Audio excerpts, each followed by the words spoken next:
Bible గ్రంథంలో పాత నిబంధనలో కానీ క్రొత్త నిబంధనలో కానీ తల్లిదండ్రులని ప్రేమించాలని, తల్లిదండ్రులని గౌరవించాలని, తల్లిదండ్రులని సన్మానించాలని అనేక చోట్ల దేవుని వాక్యం సెలవిచ్చింది. పాత నిబంధనలో తన తల్లిదండ్రులను హింసించువాడు వాని దీపం కారు చీకట్లో ఆరిపోవునని సామెతల్లో రాశాడు.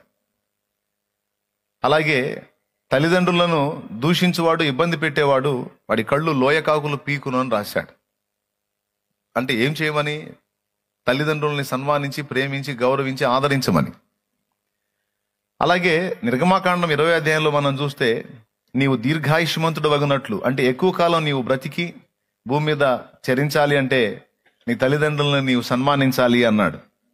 అంటే తల్లిదండ్రులను ప్రేమించాలి, వాళ్ళని సన్మానించాలి, వాళ్ళని గౌరవించాలి, వాళ్ళని ఆదరించాలి. వాళ్ళకి ఇవ్వవలసిన స్థానాన్ని తప్పకుండా వాళ్ళకి ఇవ్వాలి అనేది దేవుని వాక్యం పాత నిబంధనలో. క్రొత్త నిబంధనలో కూడా యేసు ప్రభు శాస్త్రులను, పరిసయ్యులను గద్దిస్తూ, మీరు పారంపర్య ఆచారముల నిమిత్తము దేవుని వాక్యమును ఎందుకు నిరర్థకం చేస్తున్నారు? ఎందుకు అశ్రద్ధ చేస్తున్నారు? మీలో ఒకడు తన తల్లిని తండ్రిని చూచి నా వల్ల మీకు ఏది ఉపయోగం, అది దేవార్పితం కోర్బాను అని చెప్పిన ఎడల తల్లిదండ్రులు నీకు వాడు చూడాల్సిన అవసరం లేదని మీరు చెప్తున్నారే, దేవుని వాక్యం ఆ మాటే చెప్పిందా?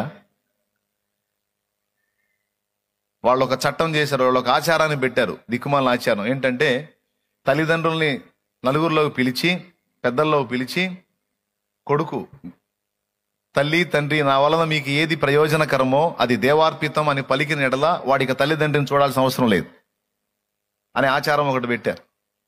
యేసు ప్రభు దాన్ని ఖండించాడు. తల్లిదండ్రికి చూడమని, ఆదరించమని, వాళ్ళకి ఇవ్వాల్సిన గౌరవాన్ని వాళ్ళకి ఇవ్వమని, వాళ్ళకి దక్కాల్సిన ప్రేమను పంచమని దేవుని వాక్యం అంత భయంకరంగా స్పష్టంగా చెప్తుంటే దేవార్పితం అని ఒక మాట పలికి వాళ్ళతో ఉన్న అనుబంధాన్ని, సంబంధాన్ని రద్దు చేసుకొని వాళ్ళని వదిలేసేయచ్చు అని మీరు మీ పారంపర్య ఆచారాలు ఏర్పాటు చేసి దేవుని వాక్యాన్ని నిరర్థకం చేస్తున్నారు. ఇది సరికాదు అని ప్రభు వాళ్ళని గద్దించినట్టు లేఖనంలో రాయబడి ఉంది. ఇకపోతే మనస్సాక్షిని అనుసరించి కూడా మంచి మనస్సాక్షి కలిగిన ఏ ఒక్కరు కూడా తల్లిదండ్రిని అశ్రద్ధ చేయటం కానీ, తల్లిదండ్రిని ద్వేషించడం కానీ, తల్లిదండ్రిని తృణీకరించడం కానీ, వాళ్ళని ప్రేమించకపోవటం కానీ ఉండదు. మంచి మనస్సాక్షి గలవారు తప్పకుండా తల్లిదండ్రుల్ని ప్రేమిస్తారు, ఆదరిస్తారు, సన్మానిస్తారు. తర్వాత కడుపును పుట్టిన బిడ్డల్ని. తర్వాత అదే వాక్యంలో ఏం చెప్పాడు? భర్తలారా మీ భార్యలను ప్రేమించండి, భార్యలారా మీ భర్తలకు లోబడి ఉండండి అని ఎఫెసీ పత్రిక 5:22 నుంచి కిందికి చదివితే ఈ విషయాలు కూడా చెప్పాడు. తల్లిదండ్రిని, భర్త భార్యను ప్రేమించాలి అనే మాట చెప్పాడు. ఇలాగా అనేక వచనాలు ప్రేమించండి అని దేవుడే మాట్లాడాడు. మళ్ళా అదే వాక్యంలో తన తల్లినైనను తండ్రినైనను నాకంటే ఎక్కువగా ప్రేమించువాడు నాకు పాత్రుడు కాడు అన్నాడు. ఆ తర్వాత ఇక కుమారునైనను కుమార్తెనైనను నాకంటే ఎక్కువగా ప్రేమించువాడు నాకు పాత్రుడు కాడు అన్నాడు. అలాగే తన సిలువనెత్తుకుని వెంబడింపని వాడు నాకు పాత్రుడు కాడు అన్నాడు. నాకు పాత్రుడు కావాలి అంటే, నా సంబంధి కావాలంటే, నాతో యుగయుగాలు జీవించాలి అంటే నాకంటే ఎక్కువగా నువ్వు ఎవరిని దేన్ని ప్రేమించడానికి వీల్లేదని స్పష్టంగా యేసయ్య చెప్పాడు. ఇది లైఫ్ లాంగ్ మనం గుర్తుపెట్టుకోవాల్సిన మాట. జీవితకాలం మనం చచ్చిందాకా గుర్తుపెట్టుకోవాల్సిన అనేక మాటల్లో ఒక ప్రాముఖ్యమైన మాట ఈ మాట, ఈరోజు నేను చదివించినటువంటి మాట. ఇక్కడ ఏమన్నాడంటే ప్రేమించొద్దు అనలా, తల్లిదండ్రిని ప్రేమించాలి, భార్య బిడ్డల్ని ప్రేమించాలి, లేదా పిల్లల్ని, కడుపును పుట్టిన పిల్లల్ని ప్రేమించాలి, కానీ నాకంటే ఎక్కువగా అన్నాడు. ఆయన కంటే ఎక్కువగా అనే మాటని మనం పరిగణలో తీసుకోవాలి. దేవుడు మాట తప్పడు. పాత నిబంధనలో చెప్పిన మాట, క్రొత్త నిబంధనలో చెప్పిన మాట ఒకటే. తల్లిదండ్రిని చూడాలి, పిల్లల్ని చూసుకోవాలి, ఎవరి బాధ్యత వాళ్ళకి నెరవేర్చాలనే మాట ఎప్పటికీ మారదు. కానీ అక్కడ ఒక మాట మెన్షన్ చేశాడు, ఏంటంటే నాకంటే ఎక్కువగా అనే మాట. దాని మీద మనం దృష్టి పెడదాం. ఇప్పుడు మనల్ని ప్రేమించి మన కోసం ప్రాణం పెట్టింది ఎవరు? యేసయ్య. మనల్ని సృష్టించిన సృష్టికర్త ఎవరు? యేసయ్య. మనం ఉనికిలో ఉండి ఇంతవరకు ఇంక బట్టగట్టి తిరుగుతున్నాం, బ్రతికి ఉండి అంటే దానికి కారణం యేసయ్య. ఏ కోణంలో చూసినా మనం 100% ప్రేమించడానికి మిగిలిన వాళ్ళందరికంటే అన్నిటికంటే ఆయనే ఎక్కువ అర్హుడు, యోగ్యుడు. ఎందుకు అంటే మొట్టమొదట తల్లిదండ్రి మనల్ని కన్నమాట నిజమే, కానీ తల్లిదండ్రి కడుపులో మనల్ని వేసింది ఆయన. అంటే మన ఉనికికి మూలం ఆయన, మన ఆత్మలకు తండ్రి ఆయన. వీళ్ళేం దేహానికి తల్లిదండ్రులు అయితే ఆయన ఆత్మలకు తండ్రి అని రాయబడి ఉంది లేఖనంలో. మన ఆత్మలకు తండ్రి ఆయన.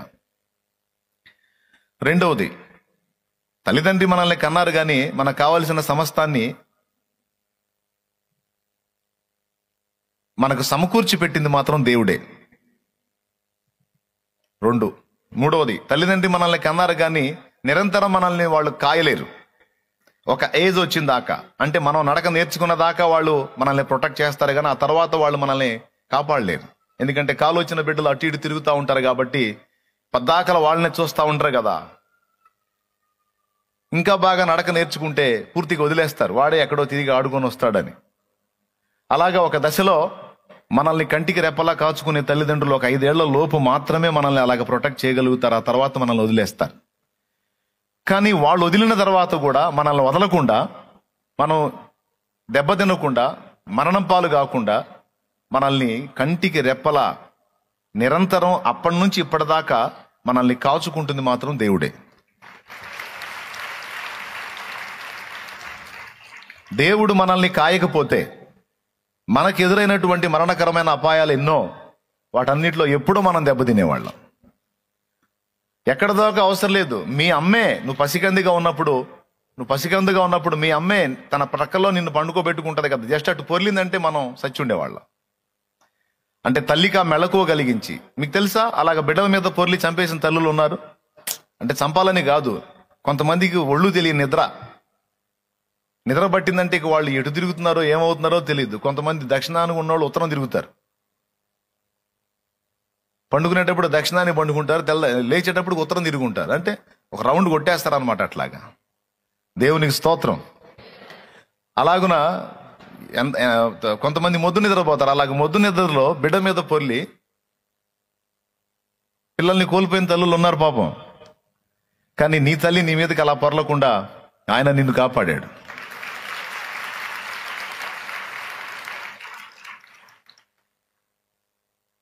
బిడ్డని కన్నప్పుడు తల్లి కొన్ని పథ్యాలు చేయాలి. ఆ పథ్యాల్లో ఏది బెడిసినా బిడ్డ ప్రాణానికి కూడా ప్రమాదం. ఆ పథ్యాలు బెడవకుండా నీ ప్రాణరక్షణ కోసం నీ తల్లి నీకు పాపం పస్తులుంచాడు. ఈ విధంగా మనం ఆలోచిస్తే తల్లి దగ్గర నుంచి ఫస్ట్ ప్రమాదం తల్లి దగ్గరే ఉంది. మనకి జన్మనిచ్చిన తల్లి దగ్గరే ఉంది. పొర్లిందంటే అవుట్. మనం ఎంత ఉంటాం. ఆమె పొర్లిందంటే ఏముంది? అక్కడి నుంచి ఇక రోడ్డు మీద మనం తిరిగేటప్పుడు, మనం ఆడుకునే దగ్గర, చదువుకునే దగ్గర, మనం వెళ్ళి వచ్చే దగ్గర, మనం సంచరించే ప్రదేశాల్లో, ఇంట్లో ఎన్నో రకాల గండాల్లోంచి, ఆపదల్లోంచి మనల్ని కాపాడుతుంది. నేటి వరకు కాపాడుతూ ఆ కాపాడటం అనే దాన్ని కొనసాగిస్తుంది ఆయనే.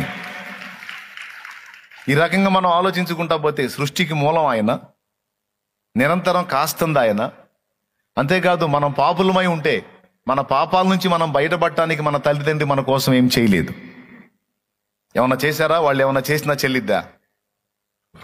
అసలు పాపం సంక్రమించిందే వాళ్ళ వల్ల.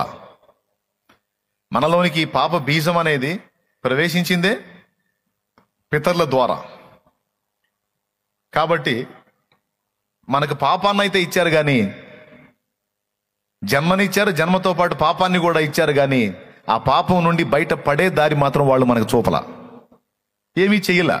ఎందుకంటే వాళ్ళకే రక్షణ లేదు, వాళ్ళకే దిక్కు లేదు. వాళ్ళకి నీకు నాకేం చేయగలుగుతారు? అయితే దేవుడు ఏం చేశాడు? మనల్ని సృష్టించాడు, ఇంతవరకు కాస్తున్నాడు. రేపు నరకం బారిన మనం పడకుండా, తీర్పు తప్పించుకున్నట్లు, నిత్య జీవానికి చేరి యుగయుగాలు తండ్రితో మనం ఆనందించినట్లు, ఆ గొప్ప భాగ్యం మనకు లభించినట్లు ఆయన మన కోసం భూమి మీదకి వచ్చి మన పాపాలన్నీ మన అమ్మ అయ్య మన నెత్తినేస్తే, మన పాపాలన్నీ అమ్మ అయ్య మన నెత్తినేస్తే, మన పాపాలు మన అమ్మ అయ్య పాపాలు కూడా ఆయన మీద వేసుకుని ఆయన ప్రాణం పెట్టి మన కోసం తిరిగి లేచాడు.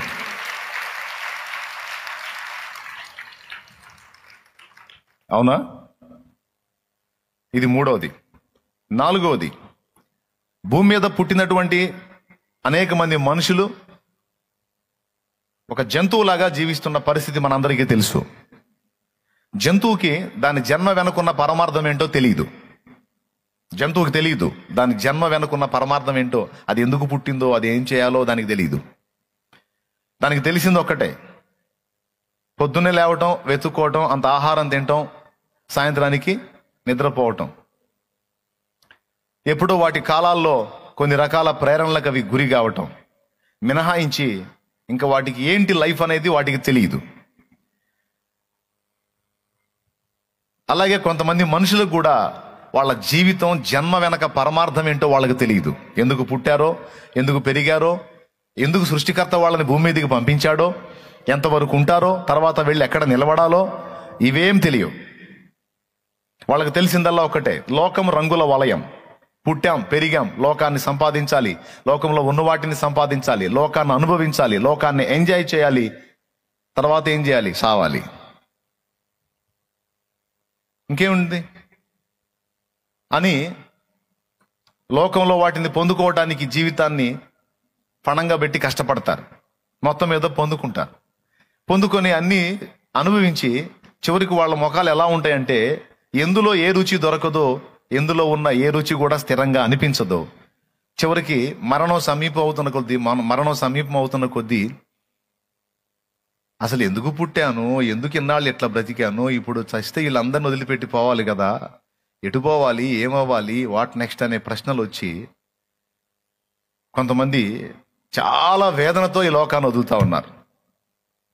ఆ మరణ ఘడియలు సమీపించినప్పుడు ఆలోచిస్తారు, అసలు ఎందుకు వచ్చాను, నా ఉనికికి కారణం ఏంటి, ఇన్నాళ్ళు జంతువు బతికినట్టు బతికాను, కేవలం నా శారీరక వాంఛలు తీర్చుకోవటానికే, ఈ శరీరం ఉంది కదా, ఈ శరీర వాంఛలు తీర్చుకోవడానికే జీవితం అన్నట్టు బతికానే, అయ్యో చూస్తానే అన్నీ మారిపోయినాయి, చూస్తానే అన్నీ వదిలేయాల్సి వచ్చిందే అని చాలా వేదనతో కన్ను మూస్తారు. ఎందుకంటే వాళ్ళు అర్ధరహిత జీవితాన్ని జీవించారు, అర్థవంతమైన జీవితాన్ని జీవించలేదు. అవునా? కావాలంటే చాలా మంది సమాజంలో చూడండి, ఎక్కువ శాతం మంది నవ్వు మొఖాన అట్లా పులుముకొని తిరుగుతున్నారు, కానీ చాలా హృదయాలలో ఒక నిర్వేదం, ఒక వేదన. జీవితం చప్పగా పేలవంగా నిరాశాజనకంగా అనిపిస్తుంది. కానీ ఏం చేద్దాం, భూమి మీదకి వచ్చాం కదా, బతకాలి కదా, కానీ పొద్దున్న లేచి పొలమనిపోయి ఏదో చేసుకొని వచ్చి ఈ జరుగుతున్నటువంటి జీవిత చక్రాన్ని చూసుకొని ఏందిరా లైఫ్ అనేది ఒక రకమైనటువంటి నిరోమయంలో పడిపోయే పరిస్థితి సమాజానికి ఉంది. కానీ మనకు దేవుని కృప ఏంటో తెలుసా? మన బ్రతుకులు అలా ఉండకుండా, మనం ఎందుకు పుట్టామో, మనం ఏం సాధించాలో, మన ఎడల తన చిత్తమేంటో, దాన్ని ఎలాగ మనం నెరవేర్చాలో, వెళ్ళి ఎక్కడ నిలబడాలో, వెళ్ళేటప్పుడు ఎలా సిద్ధపడాలో మొదలైన విషయాలన్నీ మనకు స్పష్టంగా బయలుపరిచాడు ఆయన. బయలుపరిచాడా లేదా? ఒకప్పుడు మన బ్రతుకు అర్థం లేదు,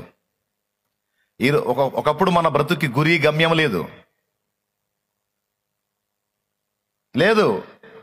కానీ ఈరోజు దేవునిలోకి వచ్చిన తర్వాత నీ జీవితానికి, నా జీవితానికి ఒక గురి గమ్యాన్ని దేవుడు సూచించాడు. ఇదిగో నిన్ను ఈ కార్యం చేత భూమి మీదకి పంపించాను, నువ్వు ఇదిగో ఇది సాధించాల్సి ఉంది, ఇదిగో ఇది నెరవేర్చాల్సి ఉంది అని దేవుడు మనకి స్పష్టపరిచి ఈరోజు మన బ్రతుకుని నిరాశాజనకంగా కాకుండా ఆశాజనకంగా మార్చాడు ఆయన. మన రోజులు వేదంతో దొల్లిపోయేటట్టు కాకుండా మన రోజులు ఉల్లాసంతో, ఈరోజు ఈ పని చేశాను, ఈరోజు నా తండ్రికి ఇలా సంతోషాన్ని కలిగించాను, ఈరోజు దేవుని చిత్తం ఇలా నెరవేర్చానని సంతోషంగా మన రోజులు గడిచిపోయేటట్టు దేవుడు మన ఎడల కృప చూపాడు. దేవుడు మనకు బయలుపరిచాడు అసలు మనల్ని ఎందుకు ఉనికిలోకి పంపించాడు. మీలో ఎంతమంది గుర్తుందో లేదో, గతంలో ఒకసారి చెప్పున్నాను, మళ్ళీ ఒకసారి గుర్తు చేస్తాను. మనల్ని ఆయన భూమి మీదకి పంపించిన దానిలో మనకి కావలసిన సమస్తాన్ని సమకూర్చి అన్ని మన నోటికి అందేటట్టు చేసి మనల్ని దేవుడు ఉనికిలోనికి పంపించిన దానిలో మొట్టమొదటి కారణం ఏంటంటే దేవుని మహిమ మనం వెతుకున్నట్లు. నా మహిమ నిమిత్తము నేను సృజించిన నా జనులు నా స్తోత్రమును ప్రచురము చేయుదురు అన్నాడు.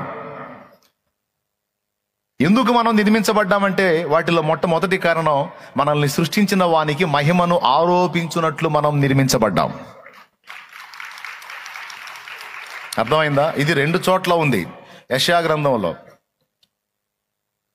యెషయా గ్రంథం ఒకసారి తీసుకోండి. అందులో యెషయా గ్రంథం 43వ అధ్యాయము 7వ వచనం చూడు. నా మహిమ నిమిత్తము నేను సృజించిన వారిని, చూసావా? నా మహిమ నిమిత్తము నేను సృజించిన వారిని. సృష్టించాడంట. ఎందుకు సృష్టించాడంట? ఆయన మహిమ నిమిత్తం. వీరి ద్వారా ఆయన మహిమపరచబడాలి, ఆయన మహిమను వీరు కూడా చూడాలి. 2 విధాలుగా ఆయన మహిమను వీరు అనుభవించాలి, ఆయన మహిమను వీరు అనుభవించాలి, వీళ్ళు ఆయనను మహిమపరచాలి. ఆ తర్వాత ఇటుపక్క పేర మీరు చూడగలిగితే 21వ వచనం మీరు చూస్తే, నా నిమిత్తము నేను నిర్మించిన జనులు నా స్తోత్రమును ప్రచురము చేయుదురు అన్నాడు. ఈ 2 మాటలు పక్క పక్కనే ఉంటాయి. అవతల పేరాలోనేమో ఆ మాట ఉంటుంది, యువతల పేరాలో ఈ మాట ఉంటుంది. నా నిమిత్తము నేను నిర్మించిన జనులు నా స్తోత్రమును ప్రచురము చేయుదురు. అసలు నేను భూమి మీద ఉనికిలోకి రావడానికి కారణం, నన్ను దేవుడు సృష్టించిన దానికి కారణం ఇదిగో ఇది అని నువ్వు ఈ 2 వచనాలు పక్క పక్కన పెట్టి రాసుకోవచ్చు నీ డైరీలో. ఎందుకు పుట్టావరా భూమి మీద అంటే, అందరూ ఎందుకు పుట్టారు, నేను అందుకే పుట్టాను అనే దిక్కుమాలిన సమాధానం చెప్పకూడదు. మనం లోకస్తులను అడుగు, నువ్వు వాడు అదే మాట చెప్తాడు. ఎందుకు పుట్టావరా నువ్వు అంటే, అందరూ ఎందుకు పుట్టారు, నేను అందుకే పుట్టాను అంటాడు. సో నీ డైలాగ్ అలా ఉండకూడదు. నువ్వు ఎందుకు పుట్టావరా బాబు అంటే, నన్ను సృష్టించిన వాడిని మహిమపరిచినట్లు నేను పుట్టాను, నన్ను సృష్టించిన వాడిని స్తోత్రము ప్రచురము చేయునట్లు నేను పుట్టాను. నా జన్మ వ్యర్థమైన జన్మ కాదు, అర్ధరహితమైన జన్మ కాదు, నా జన్మ అర్థవంతమైనది. నన్ను సృష్టించిన వాని మహిమను నేను ఆరోపించినట్లు ఇదిగో నేను సృష్టించబడ్డాను. ఓకే, ఎందు నిమిత్తం నిర్మించబడ్డాం? ఆయన మహిమపరచ నిమిత్తం, ఆయన మహిమను స్తోత్రమును ప్రచురము చేయ నిమిత్తము మనం నిర్మించబడ్డాం. ఇది అసలు మన సృష్టి వెనక దేవునికున్న మొదటి ఉద్దేశం. 2వది, నన్ను సృష్టించిన వానితో స్నేహము చేయునట్లు, ఆయన కుమారునితో సహవాసము చేయునట్లు నేను నిర్మించబడ్డాను. నా దేవునితో జీవించడానికి నేను నిర్మించబడ్డాను. రాసుకో 2వ పాయింట్. నువ్వు ఎందుకు నిర్మించబడ్డావంటే, నువ్వు సృష్టికర్తతో సహవాసం చేయడానికి, సృష్టికర్తతో సహా జీవనం చేయడానికి నిర్మించబడ్డావు. ఇప్పుడు ఒకవేళ నువ్వు ఆయనతో ముఖాముఖి కూర్చోండకపోవచ్చు, కానీ భవిష్యత్తులో తప్పకుండా నిన్ను సృష్టించిన వానితో కూడా నీతో కూడా ఆయన కాపురం ఉండేటువంటి ఘట్టము భవిష్యత్తులో ఖచ్చితంగా ప్రాక్టికల్గా మనం అనుభవించబోతున్నాం. ఇదైతే పక్కా జరిగింది. ఎందు నిమిత్తం నిర్మించబడ్డాం? మొట్టమొదట ఆయనను మహిమపరచ నిమిత్తము, ఆయన స్తోత్రము ప్రచురము చేయ నిమిత్తము మనం నిర్మించబడ్డాము. 1. 2వది, ఆయనతో సహవాసం చేయడానికి, సహజీవనం చేయడానికి మనల్ని దేవుడు నిర్మించుకున్నాడు. ప్రతిదినం మనతో ఆయన సహవాసం చేయాలని ఇష్టపడ్డాడు, ఆయనతో మనం నడవాలని ఇష్టపడ్డాడు. అసలు దేవుని కోరిక అది. దేవుడు ఆశించింది, నెరవేర్చాలనుకున్న కోరిక అది, మనం నెరవేర్చనిది అది. దేవుడు మనల్ని మన సహవాసంలో ఉండేదానిగా చేసింది. మనందరం కలిసి ఆయన సహవాసంలో ఉండటానికి ఆయన మనల్ని నిర్మించుకున్నాడు. అబద్ధాలు ఆడకుండా ఒక మాట నిజం చెప్పు మనస్ఫూర్తిగా. పిల్లల్ని కన్నావు కదా, కొడుకుని కూతుర్ని అనుకో. ఎందుకు కన్నావు? వాళ్ళు పెరిగి పెద్ద ఏళ్ళు దారిని వాళ్ళు వెళ్ళిపోవడానికి కన్నావా, లేకపోతే ఎల్లప్పుడూ నీతో ఉండటానికి కన్నావా? నీ హృదయవాంఛ ఏంటో నువ్వు యథార్థంగా చెప్పు. వాళ్ళు వెళ్ళిపోవాలని, వాళ్ళతో నీకు సంబంధం లేకుండా, నీతో వాళ్ళకి సంబంధం లేకుండా వెళ్ళిపోవాలని కన్నావా, లేకపోతే నువ్వు ఉన్నంత వరకు వాళ్ళు నీతోనే ఉండాలని ఆశించావా? నువ్వేం ఆశిస్తావు బ్రదర్? ఏం ఆశించి నువ్వు బిడ్డల్ని కన్నావు? ఏం ఆశించి వాళ్ళ కోసం కష్టపడ్డావు?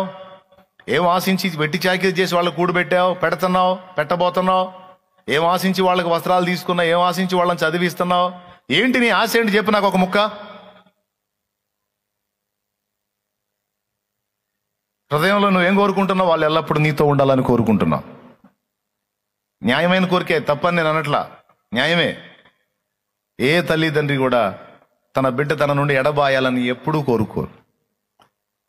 కొన్ని ఇబ్బందులు ఎదురైనా సరే ఓర్చుకుంటారు ఆ బిడ్డ కోసం. ఆ బిడ్డ కొంచెం అభ్యంతరకరంగా వ్యవహరించినా సరే తట్టుకుంటారు, ఎందుకంటే వాడి ఎడబాటును తట్టుకోలేరు కాబట్టి. అవునా? వేరుబడ్డ కొడుకుని చూసి తల్లి ఎంత ఏడుసుద్దో. భర్త చెప్తాడు భార్యకి, అమ్మాయి నువ్వు ఎంత ఏడిసినా అవతల హృదయాల్లో లేని ప్రేమ నువ్వు పుట్టించలేవు. రెక్కలు రాకముందు పక్షులు గూట్లో ఉంటాయి, ఇప్పుడు రెక్కలు వచ్చినాయి ఎగిరిపోతాయి. దీనికి ఇక నువ్వు చేసేదేముంది? ఇక నువ్వు ఏడిసి నిన్ను చూసి దేని ఏడిసి, ఇక మనం ఎంత ఏడిసినా మనలో వచ్చి ఆదరించేవాడు ఎవడు లేడు. వాళ్ళకి ఆ కనికరం కలగదు, వాళ్ళకి ఆ జాలి కలగదు. నువ్వు చచ్చిపోతున్నా సరే వాళ్ళకి సెంటిమెంట్ లేదు. అది ఎండమావి, పిచ్చిదానా ఎండమావి. ఎండమావిలో నీళ్లు దేవులాడుతున్నావు, ఏడ దొరికితే వదిలే. దిక్కు లేని వాళ్ళకి దేవుడే దిక్కు. నాకు నువ్వు ఉన్నావు, నీకు నేనున్నాను, ఇద్దరికి దేవుడు ఉన్నాడు. పద. మరి ఆడ మనిషి చేసినట్టు మగాడు ఏడవలేడుగా. ఇట్లాంటి మాటలు మాట్లాడి ధైర్యపరుస్తూ ఉంటాడు భర్త.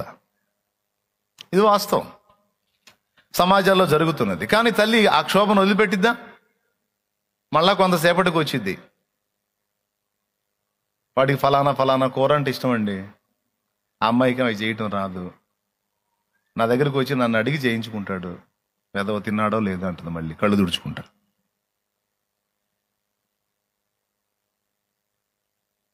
ఎందుకే నీకంత పిచ్చి అంటే కన్న కడుపు అండి, కన్న కడుపు అంటుంది. ఇంకా ఆయన ఏం మాట్లాడతాడు? సరే ఎట్లా తగలబడు. నువ్వు ఎన్ని తలంపులు తలపోసినా వాడు రాడే, వాడు రాడు. సమాజమే అట్లా, సమాజం తీరది. ఇంకా సమాజం అంతా ఒక ఎత్తు, నువ్వు ఒక ఎత్తు ఎట్లవుతుంది? 1000 ఏళ్ళైనా వేరు తప్పదు, 100 ఏళ్ళైనా సావు తప్పదు అని పెద్దలు అన్నారు కదా. వదిలేసే అంటే క్రమక్రమంగా ఆ బిడ్డ నుంచి ఆ ఎడబాటుని చిన్న చిన్నగా జీర్ణించుకోవడానికి తల్లికి దాదాపు చాలా కాలమే పట్టింది. మామూలు ఇతరులు వదిలేస్తారు కానీ తల్లి అంత తేలిగ్గా వదులుకోలేదు. తల్లి గుండె అలాంటిది, అలాంటి హృదయం. ఒక మాట నేను అడుగుతాను, కొడుకుతో నీ బంధం, నీతో కొడుకు బంధం తాత్కాలికమే అయినా నేను బతికున్నంత వరకు వాడు నాతోనే ఉండాలని కోరే నీ కోరికే స్వార్థం కాదు, న్యాయం. నేను బతికున్నంత వరకు నా కూతురు నా కళ్ళ ముందు ఉండాలి, నాకు అందుబాటులో ఉండాలని నువ్వు కోరుకోవటం న్యాయమే. ఎందుకంటే కనీ పెంచి పెద్ద చేసి నీ ప్రాణమంతా బిడ్డల మీద పెట్టుకున్నావు కాబట్టి. కానీ ఏం చేద్దాం, ఆడపిల్ల అనే పేరులోనే ఆడపిల్ల కానీ ఏడపిల్ల కాదనేటువంటి అర్థం వచ్చేటట్టు ఆ పేరే ఆడపిల్ల అని పెట్టారు. కాబట్టి ఆడపిల్లకి మరి ఇక పెళ్లి చేసేటప్పుడు చాలా ఏడుచుకొని మొత్తుకొని గందరగోళం చేసుకొని పంపిస్తారు. మగబిడ్డ విషయంలో వచ్చేటప్పటికి వాడు ఎల్లప్పుడూ తల్లి దగ్గరే తండ్రి దగ్గరే ఉండాలని కోరుకుంటారు. అవకాశం ఉంటే ఆడపిల్ల కూడా తన యొద్దనే ఉండాలని తల్లిదండ్రులు ఆశిస్తారు. దేవునికి స్తోత్రం. ఒకవేళ ఆడపిల్ల తల్లిదండ్రి దగ్గర ఉండాలని తల్లిదండ్రులు ఆశిస్తే మగబిడ్డ దూరం అవ్వాల్సి వచ్చింది వాళ్ళ అమ్మ నాన్నకి.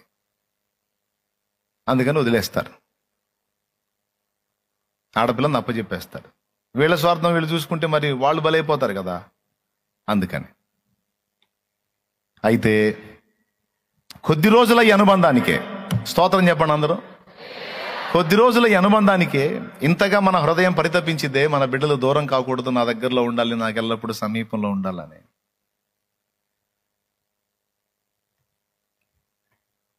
పేగు తెంచిన బంధం, కన్న కడుపు, మమత అంత తీపిగా ఉంటే అసలు ఉనికిలో లేని నిన్ను ఉనికిలోనికి తీసుకొచ్చి నీకు రూపాన్ని ఇచ్చి నీకు ప్రాణం తనలో నుండి జీవవాయువును నీలోనికి ఊది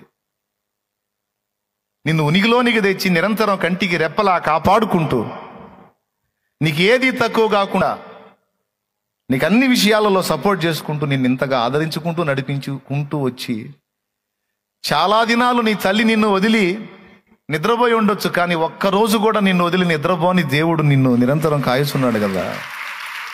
ఆయన ఎంత ప్రాణం పెట్టుకొని ఉంటాడో మనం ఆలోచించవచ్చు. మన మీద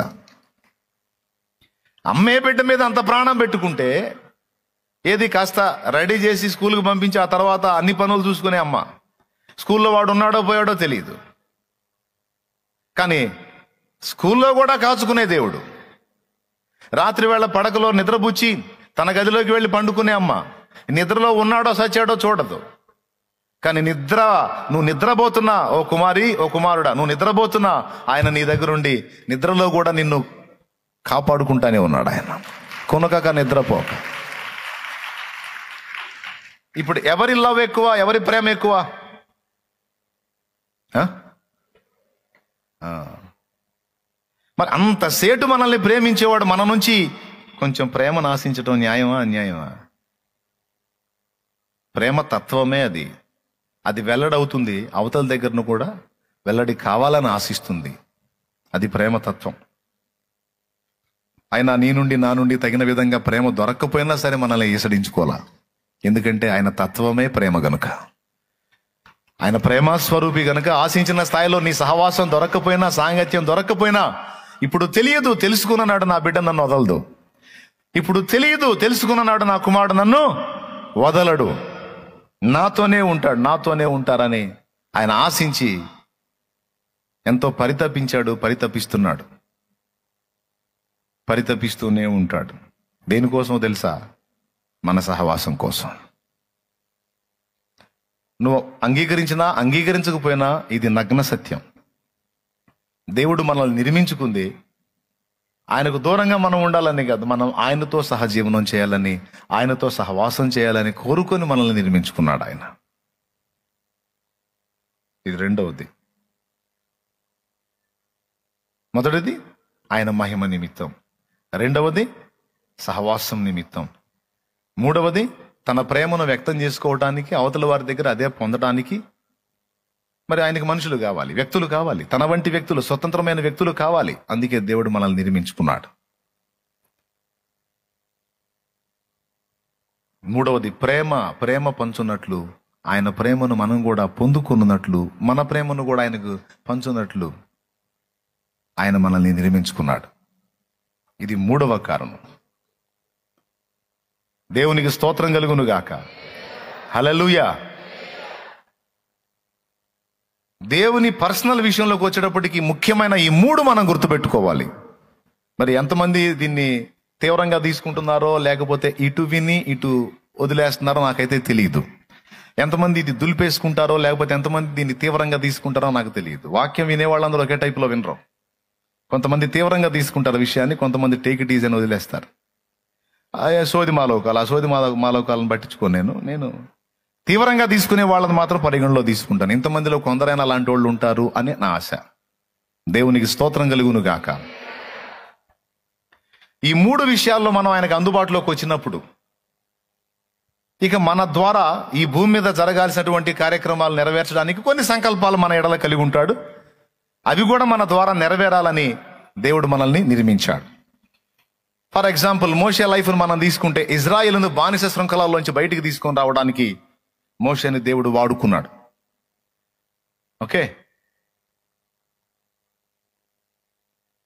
యేసుక్రీస్తు ఇజ్రాయేలుకు బయలుపరచబట్టానికి బాప్తిసమిచ్చు యోహాను జన్మని ఉనికిలోకి తెచ్చాడు దేవుడు. యోహాన్ అనేవాడు రావాలి, ప్రభువు కంటే ముందు బాప్తిస్మాలు ఇవ్వటం మొదలు పెట్టాలి, అలాగే ప్రభువుని గురించి సాక్ష్యం ఇవ్వాలి. ప్రభు ప్రత్యక్షమైనప్పుడు ఇక తన చాప్టర్ క్లోజ్ చేసుకొని మరుగైపోవాలి. అంటే యోహాను కారణ జన్ముడు, ఒక ఉద్దేశం చేత పుట్టించబడిన వాడు. అది పూర్తయినప్పుడు యోహాను అదృశ్యమయ్యాడు. ఓకే. తర్వాత ప్రభు లైన్లోకి వచ్చి ఇక ఈయన వెల్లడయ్యాడు. యోహానే చెప్పాడు, ఆయన హెచ్చవలసి ఉన్నది, నేను తగ్గవలసి ఉన్నది. ముందొచ్చి ప్రభుకి మార్గం సరళపరిచింది ఎవరు? బాప్తిస్మం ఇచ్చు యోహాన్. బాప్తిస్మం ఇచ్చు యోహాన్, అసలు నువ్వు ఎందుకు పుట్టావు? ప్రభు త్రోవలు సరళం చేయడానికి పుట్టాను, ప్రభు మార్గాలు సిద్ధపరచడానికి పుట్టాను అని చెప్తాడు. మోషే నువ్వెందుకు పుట్టావు అంటే, నా జనులను బానిస సంఖ్యలలో నుంచి బయటికి తీసుకొని రావడానికి పుట్టాను. శాంసన్ నువ్వెందుకు పుట్టావు అంటే, ఫిలిస్తీయుల చేతుల్లో నుంచి ఇశ్రాయేలును కాపాడునట్లు నేను పుట్టాను. న్యాయాధిపతులను పుట్టించాడు అని రాస్తుంది. అనేక మంది న్యాయాధిపతులను పుట్టించి వారిని కాపాడుకుంటూ వచ్చాడని రాస్తుంది. అంటే ఈ న్యాయాధిపతుల జన్మ కారణ జన్మ. ఇలాగా వాళ్ళ జన్మలే కాదు, మోషే, యోసేపు, యోహాను, న్యాయాధిపతులు వీళ్ళే కాదు, ఈ భూమి మీద ఉనికిలోకి వచ్చిన ప్రతి ఒక్కడి జన్మ వెనుక ఆయన కొన్ని ఉద్దేశాలు, కొన్ని ప్రణాళికలు, కొన్ని ఆలోచనలు ఉంటాయి. ఏ ఒక్కరిని కూడా ఆయన అనవసరంగా సృష్టించలేదు. ఆయన అనవసర పనులు చేసేవాడు కాదు. ప్రతి మనిషి మీద ఒక ఉద్దేశము, ప్రతి మనిషి జీవితం వెనక ఒక ప్రణాళిక దేవునికి ఉంది.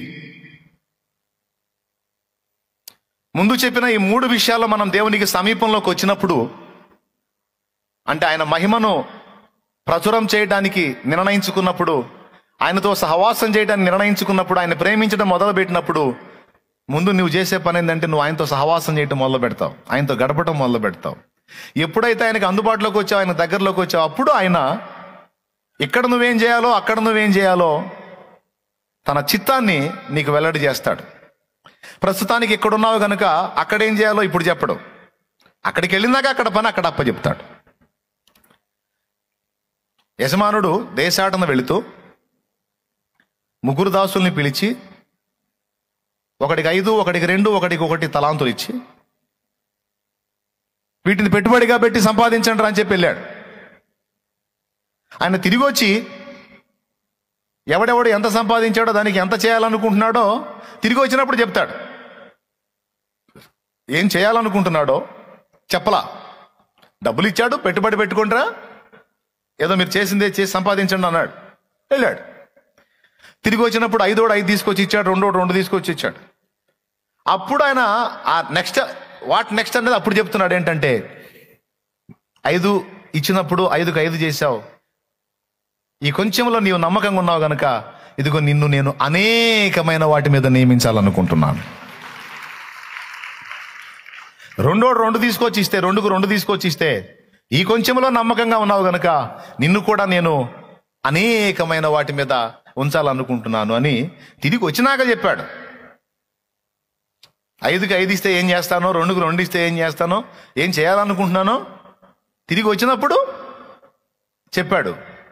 వెళ్ళేటప్పుడు చెప్పాల. వెళ్ళేటప్పుడు ఏం చేశాడు, ప్రస్తుతం ఏం చేయాలో భూమి మీద ఆ పని చేయమని చెప్పాడు.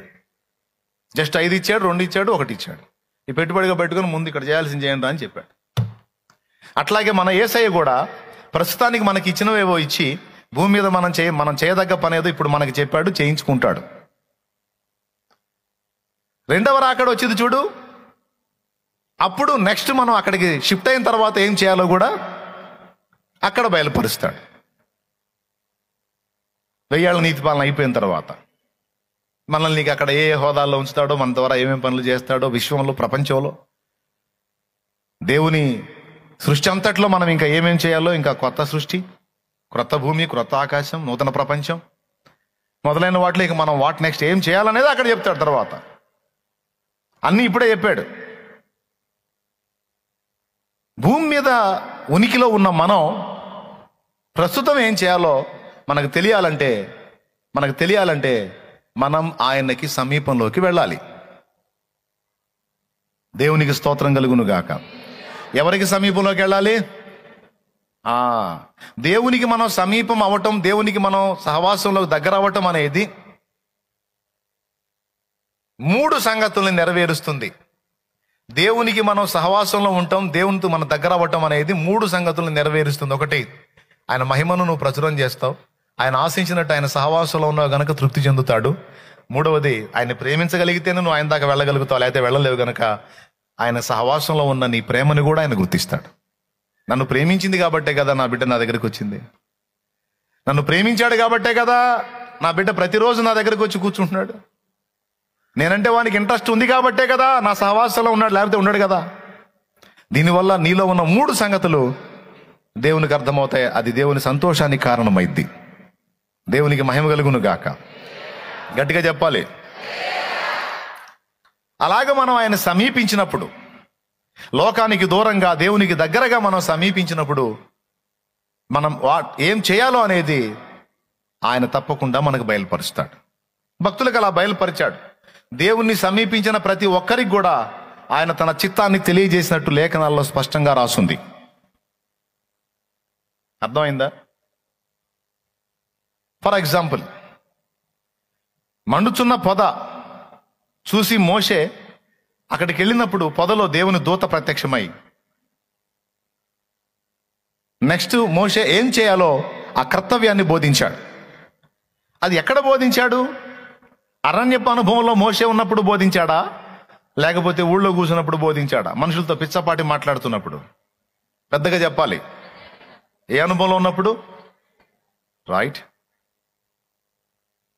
అరణ్యపు అనుభవంలో ఉన్నప్పుడు అతడు ఏకాంతంగా ఉన్నప్పుడు ఆ గొర్రెల్ని ఆ పొలంలో ఆ కొండల్లో తోలి ఆ గొర్రెలు మేస్తా ఉంటే అతడు ఏకాంతంగా ఉన్నప్పుడు, అరణ్యపు అనుభవంలో ఉన్నప్పుడు దేవుడు అతన్ని దర్శించి తన చిత్తం ఏంటో మోషేకి బయలుపరిచినట్టు మనకి స్పష్టంగా తెలుసు. దేవునికి స్తోత్రం కలుగును గాక. హల్లెలూయా. రెండవది, అరణ్యపు అనుభవంలో ఉన్నప్పుడే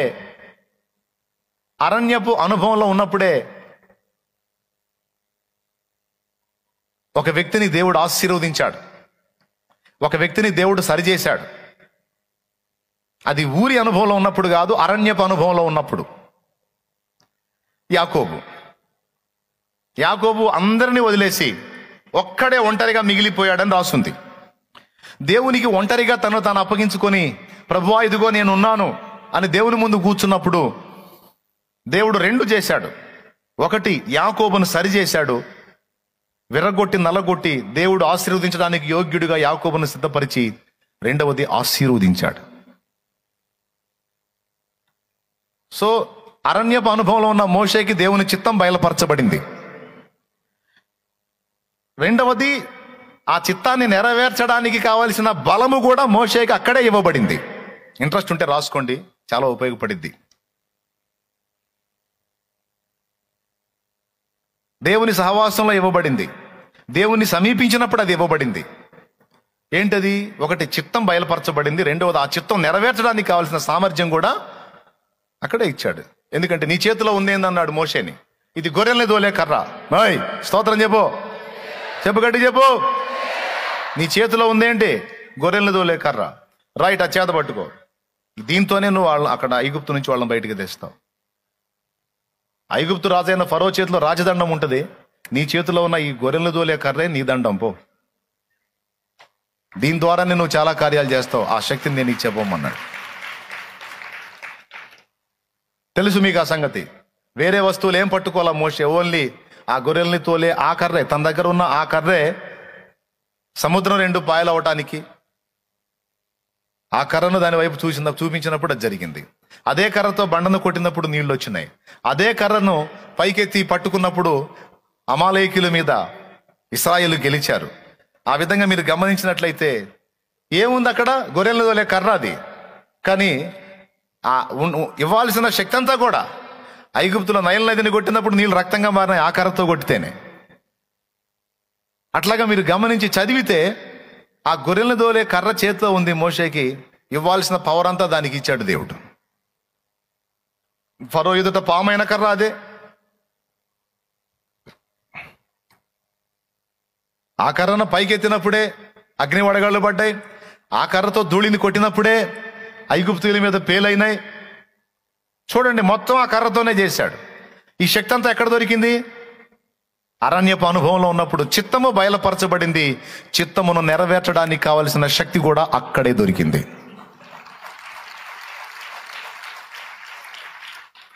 దేవునికి స్తోత్రం కలుగును గాక.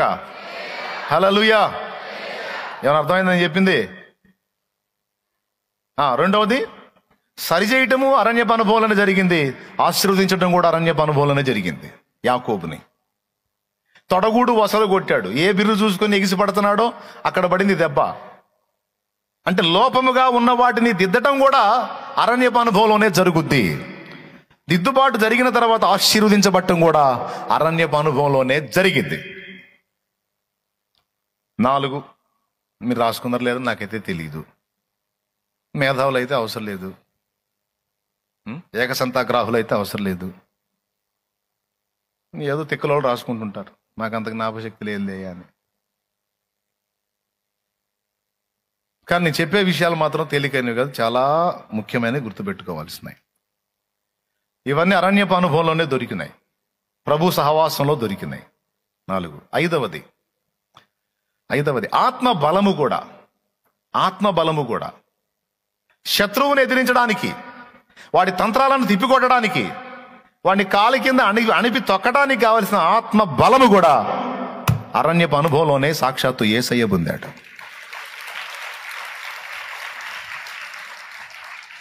లూకాసు వార్త 4లో మీరు చూడగలిగితే ఆయన బాప్తిస్మం పొంది ఆత్మచేత అరణ్యమునకు కొనిపోబడ్డాడు, అపవాది చేత శోధించబడటానికి. అరణ్యము అనే మాట ఉంటుంది, అరణ్యానికి కొనిపోబడ్డాడు. యేసు పరిశుద్ధ 40 దినములు అరణ్యపు అనుభవంలో గడిపిన తరువాత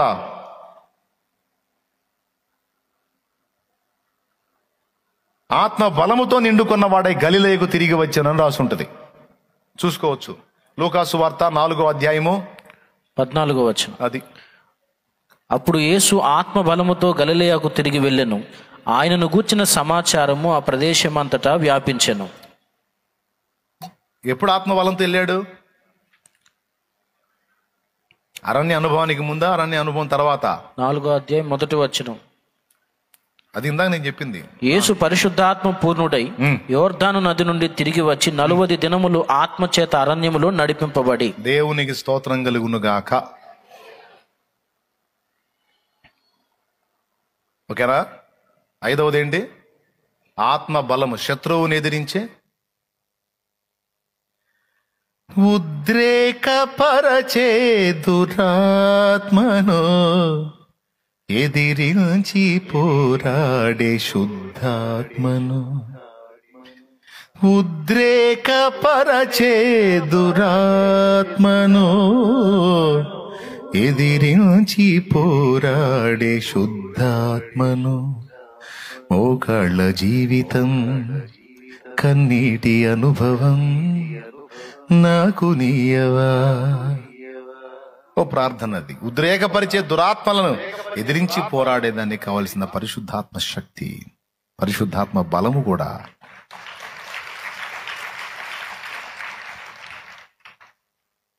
అక్కడే దొరికింది. ఎక్కడ? అరణ్య అనుభవంలో. 6వది దేవుని వాక్కు కూడా నీకు అక్కడే ప్రత్యక్షమైద్ది. దేవుని ప్రత్యక్షతలు కూడా నీకు అక్కడే బట్టబయలవుతాయి. అరణ్యపు అనుభవంలో, ఆయన సహవాసంలో కూర్చున్నావంటే ఇక నీకేది మరుగు చేయడు, మొత్తం ఓపెన్ చేస్తాడు. జరిగినవి, జరుగుతున్నవి, జరగబోయేవి కూడా చెప్తాడు. చూడు, బైబిల్లో ఉంది. అదే లూకాసు వార్త 3వ అధ్యాయం 2వ వచనం. అన్నయు కైపయు ప్రధాన యాజకులుగాను ఉన్న కాలమున అరణ్యములోనున్న జకరియా కుమారుడైన యోహాను నొద్దకు దేవుని వాక్యము వచ్చెను. ఎక్కడున్న యోహాను దగ్గరికి?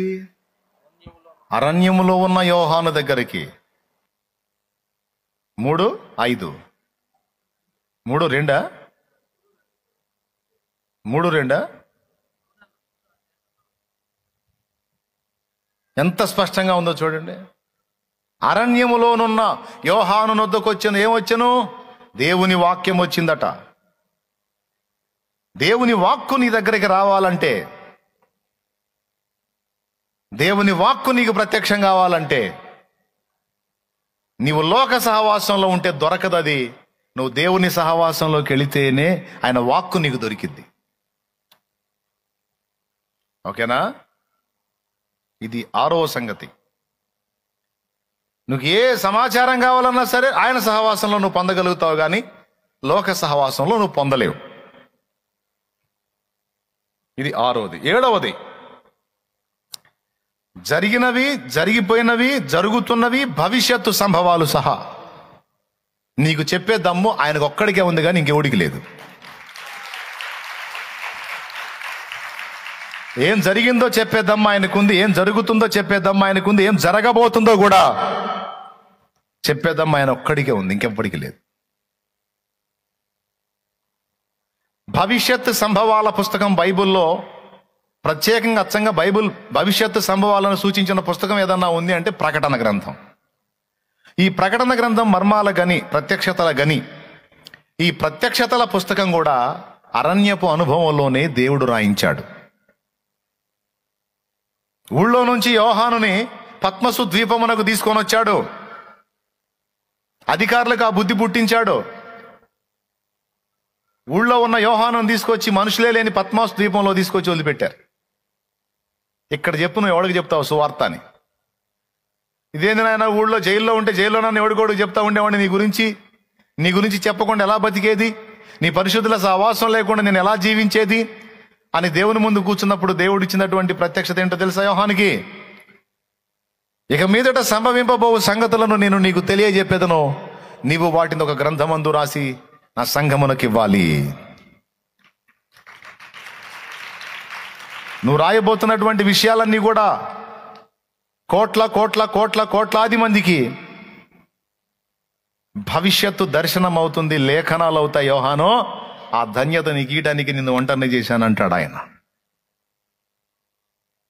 ఆ అరణ్యపు అనుభవంలోనే ఆయన ఆత్మవశుడై పరలోకానికి కొనిపోబడ్డాడు. అక్కడ ఎన్నో సంగతులు చూశాడు. చూసిన సంగతులన్నీ ఆయన గ్రంథస్థం చేశాడు. పరలోకానికి కొనిపోబడ్డాడు, భవిష్యత్తులో కూడా కొనిపోబడ్డాడు.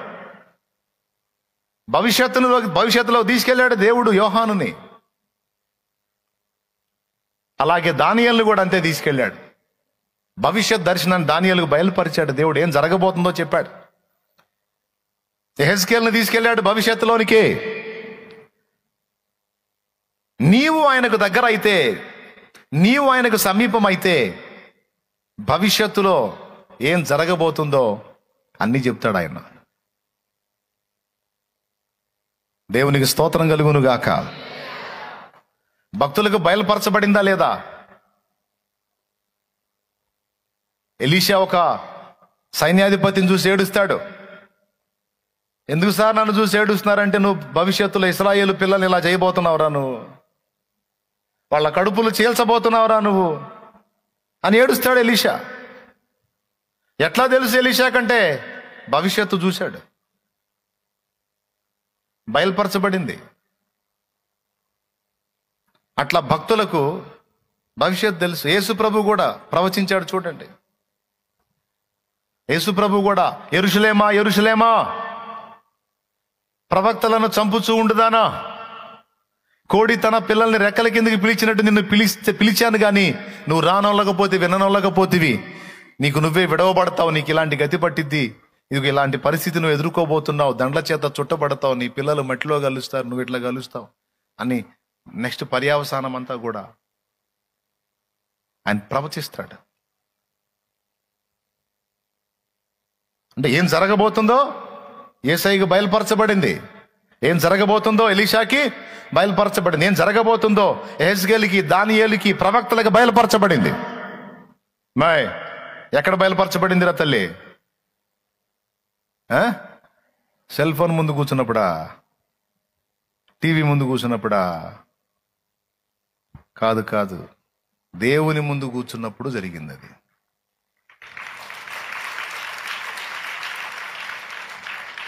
నిర్జీవ వస్తువుల దగ్గర, మనుషుల దగ్గర కాదు, దేవుని పాదాల దగ్గర కూర్చున్నప్పుడు అది బయలుపరచబడింది. కాబట్టి దేవుని సహవాసం అరణ్యపు అనుభవం అయితే, ఆ అరణ్యపు అనుభవంలో మనకు దొరికే 7 విధములైన ప్రయోజనాలని మీకు అందించాను ఇప్పుడు నేను. 7వది చెప్పాను, ప్రత్యక్షతలు దొరుకుతాయి, భవిష్యత్తు దొరుకుతుంది. ఏం జరగబోతుందో దానికి ఎలా సిద్ధపడాలో కూడా నోవహుకు బయలుపరచబడింది. భవిష్యత్తు జలప్రళయం రాబోతుందని ఎట్లా బయలుపరచబడింది? సహవాసంలో ఉన్నాడు గనక. ఆయన సాంగత్యంలో. అబ్రహాముకు బయలుపరచబడింది భవిష్యత్ ఎలా? సహవాసంలో ఉన్నాడు గనక. ఎవరి సహవాసంలో? దేవుని సహవాసం, దేవునితో సహజీవనంలో ఉన్నాడు గనక. సో ఇప్పుడు దీన్ని బట్టి మీకు అందరికి ఏమర్థమైంది అంటే, మనం అపేక్షించేవన్నీ కూడా ఆయన సహవాసంలో దొరుకుతాయి. 7 విధములైనటువంటి ప్రయోజనాలు ఆయన సాంగత్యంలో దొరుకుతాయి. కాబట్టి బహుళ ప్రయోజనం మనకుంది ఆయన సహవాసంలో. ఈ 7 విధములైన ప్రయోజనాలే కాక ముందు చెప్పిన 3 కూడా, మొత్తం 10. స్తోత్రమును ప్రచురం చేయడానికి కావలసిన జ్ఞానము అక్కడే దొరుకుతుంది. అంతేకాదు, నిన్ను ఎందుకు చేశాడో ఆ చిత్తం కూడా అక్కడ నువ్వు ఆయనతో గడిపినప్పుడు సార్థకమైంది. 3వది, నీవు ఆయనను ప్రేమిస్తున్నావు అన్నది కూడా అక్కడ నీవు సహవాసం చేసినప్పుడు రుజువైంది. మొత్తం 10. ఇన్ని విధములైనటువంటి ప్రయోజనాలు మన దేవుని సహవాసంలో మనకు ఉన్నాయి కనుకనే ఆయన సహవాసం నుండి మనల్ని దూరం చేయడానికి మనకు ఒకడు ఉన్నాడుగా, శత్రువు, దరిద్రుడు. ఇక వాడు ఆ సహవాసంలోనికి మనం వెళ్లకుండా మనల్ని అడ్డగించడానికి ఈ లోక సంబంధమైన రకరకాలైన మత్తులను వినియోగిస్తాడు. ఇక్కడ మనం సవాల్ చేయబడతాం, దేవుడు మనల్ని సవాల్ చేస్తాడు. ఒక పక్క నేను కూర్చున్నాను, ఒక పక్క వాడు కూర్చున్నాడు, మధ్యలో నువ్వు ఉన్నావు. నువ్వు ఎటు ఆకర్షించబడతావు? నా తట్టా వాని తట్టా? కానీ బాధాకరమైన విషయం ఏంటంటే దేవుడి దగ్గర ఉన్నాయన్నేమో బరువుగా ఉంటాయి, వాడి దగ్గర ఉన్నాయేమో తేలిగ్గాను ఎగిరెగిరి పడుతుంటాయి. మీరు గమనించండి, ఒరిజినల్ బంగారం కంటే గిల్ట్ నాకు చమకాయించినట్టు లేడీస్కి బాగా తెలిసిద్ది. ఒరిజినల్ గోల్డ్ కంటే కూడా ఈ రోల్డ్ గోల్డ్ ఉంటుంది, భలే చమకాయిస్తుంది, మనల్ని బ్రూడి కొట్టేస్తుంది. అది ఎంతమంది ఒప్పుకుంటారు? సైతాన్ గాడి దగ్గర ఒరిజినల్ ఏమీ లేదు, అంతా రోల్డ్ గోల్డే. అయితే వాటికి ఆకర్షణ ఎక్కువ. ఇంకొక దరిద్రం ఏంటంటే వాటికున్న ఆకర్షణ ఎందుకు ఎక్కువైందో తెలుసా? అంత ఆకర్షణ ఎందుకు అంత ఆకర్షణీయమైనవంటే ఆ ఆకర్షణలకు సపోర్ట్ చేసే శరీరం మన దగ్గర ఉన్నందున వాటికి ఆకర్షణలకు విలువ పెరిగింది. దేవునికి స్తోత్రం కలుగును గాక. అంటే మనుషులు ఏది ఎక్కువగా వాడతా దాని గిరాకీ పెరిగినట్టు. గిరాకీ పెరిగింది కదా ఆటోమేటిక్గా, అందరూ ఎగబడితే. అట్లాగా మానవ శరీరాలన్నీ ఆకర్షణలకు అట్రాక్ట్ అవుతాయి కాబట్టి, ఆకర్షించబడతాయి కాబట్టి అవి విలువైనవి గాను, స్థిరమైనవి గాను, శాశ్వతమైనవి గాను భ్రమ కలిగిస్తాయి. అక్కడ మోసపోతారు పెక్కుమంది, అక్కడ మోసపోతారు. వాస్తవాలకు కాదు, భ్రమలకు లోనవుతారు ఎక్కువ శాతం. ఆ భ్రమల్ని నిజమని భ్రమిస్తారు, మోసపోతారు.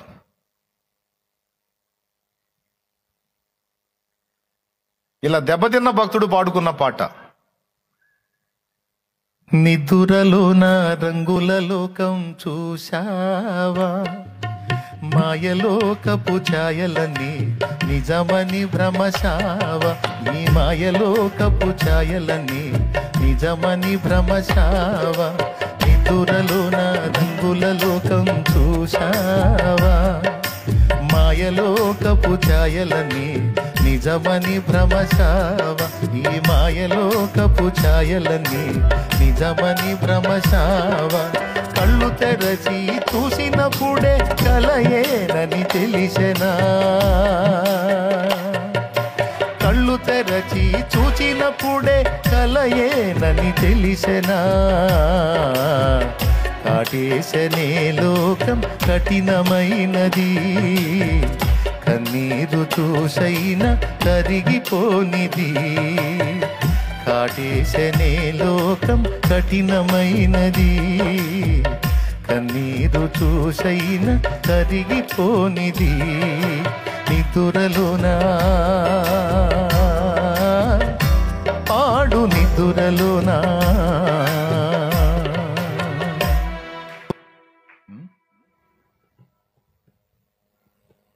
దెబ్బతిని దిమ్మ తిరిగి బొమ్మ కనబడ్డాడు వాడిన పాట అది. దేవునికి స్తోత్రం.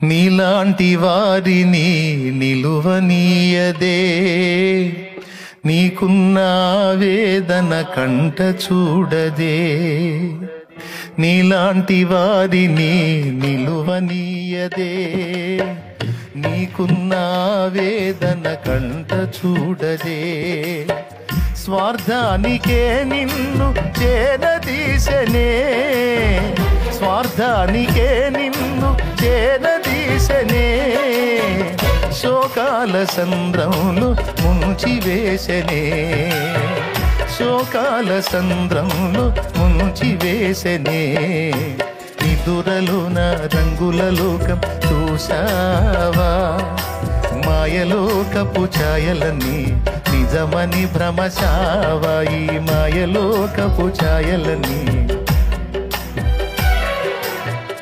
స్తోత్రం.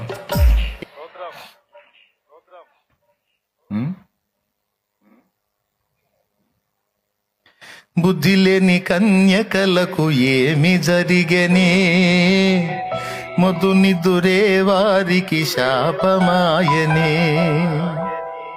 బుద్ధి లేని కన్యకలకు ఏమి జరిగనే, మొద్దు నిద్దురే వారికి శాపమాయనే. పొద్దుగుక ముందే సిద్ధె నింపకపోతే, పొద్దుగుక ముందే సిద్ధె నింపకపోతే, అర్ధరాత్రికే కవిని ఫలితముండదే. అర్ధరాత్రికే కవిని ఫలితముండదే. నిదురలోనా పాడు, నిదురలోనా నిదురలోనా రంగుల లోకం చూశావా? మాయలోకపు ఛాయలని నిజమని భ్రమశావా? ఈ మాయలోకపు ఛాయలని నిజమని భ్రమశావా? కళ్ళు తెరచి చూచినప్పుడే కలయేనని తెలిసెనా? కాటేసెనే లోకం కఠినమైనది, కన్నీరు చూసైనా కరిగిపోనిది. కాటేసెనే లోకం కఠినమైనది, కన్నీరు చూసైనా కరిగిపోనిది. నిదురలోనా పాడు, నిదురలోనా.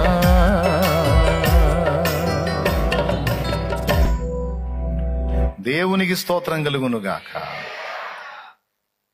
నిన్ను నిద్రబుచ్చి నిన్ను మత్తులోనికి లాగేసేటువంటి ఎన్నో ఆకర్షణలను వాడిని ముందుకు తీసుకొచ్చి బలహీనపరిచి, నీకు తెలియకుండానే క్రమక్రమంగా నీలో రగిలినటువంటి ఆత్మాగ్నిని ఆర్పేసి, నీకు తెలియకుండానే దేవునికి నిన్ను దూరంగా లాక్కొని పోయేటువంటి ఈ మాయ పన్నాగాలు సైతానుగాడికి వెన్నతో పెట్టిన విద్య.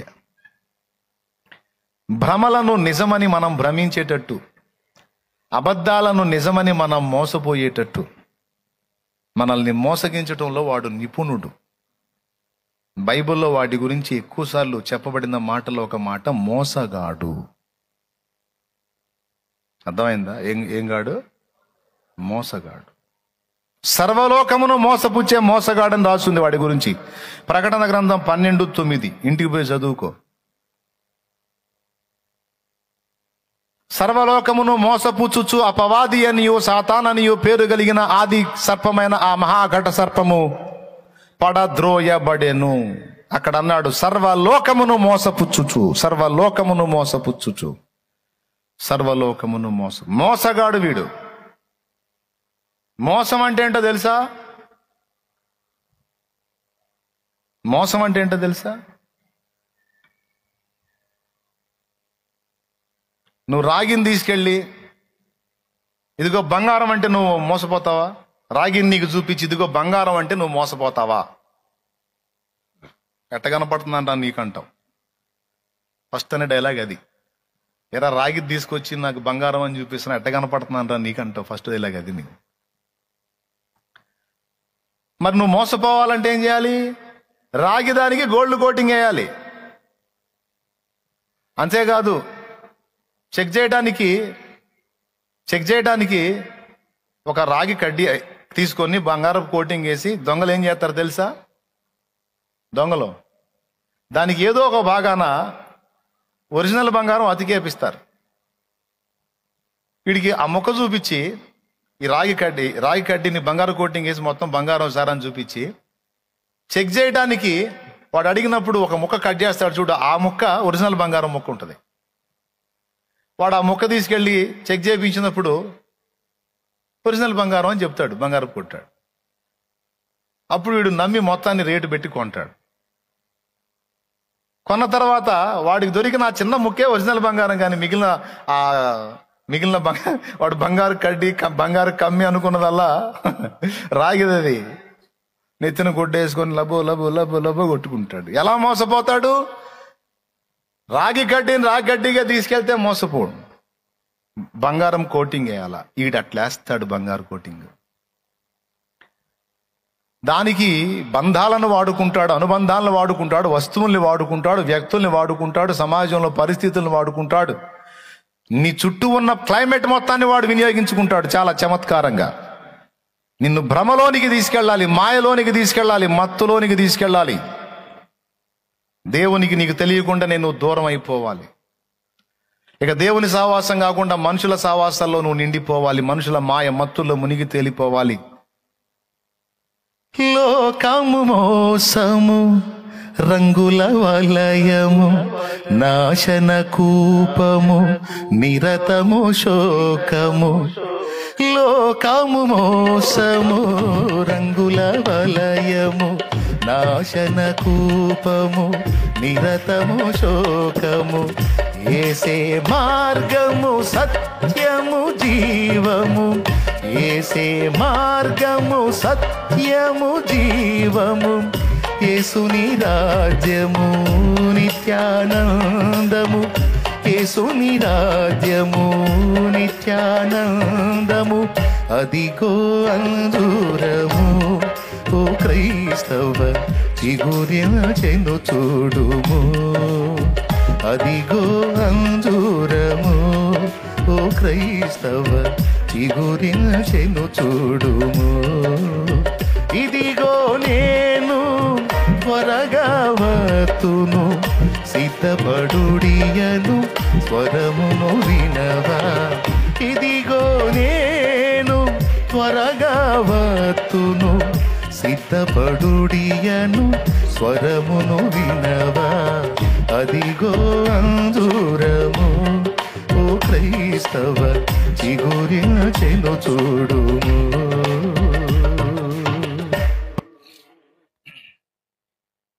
దేవునికి స్తోత్రం కలుగును గాక.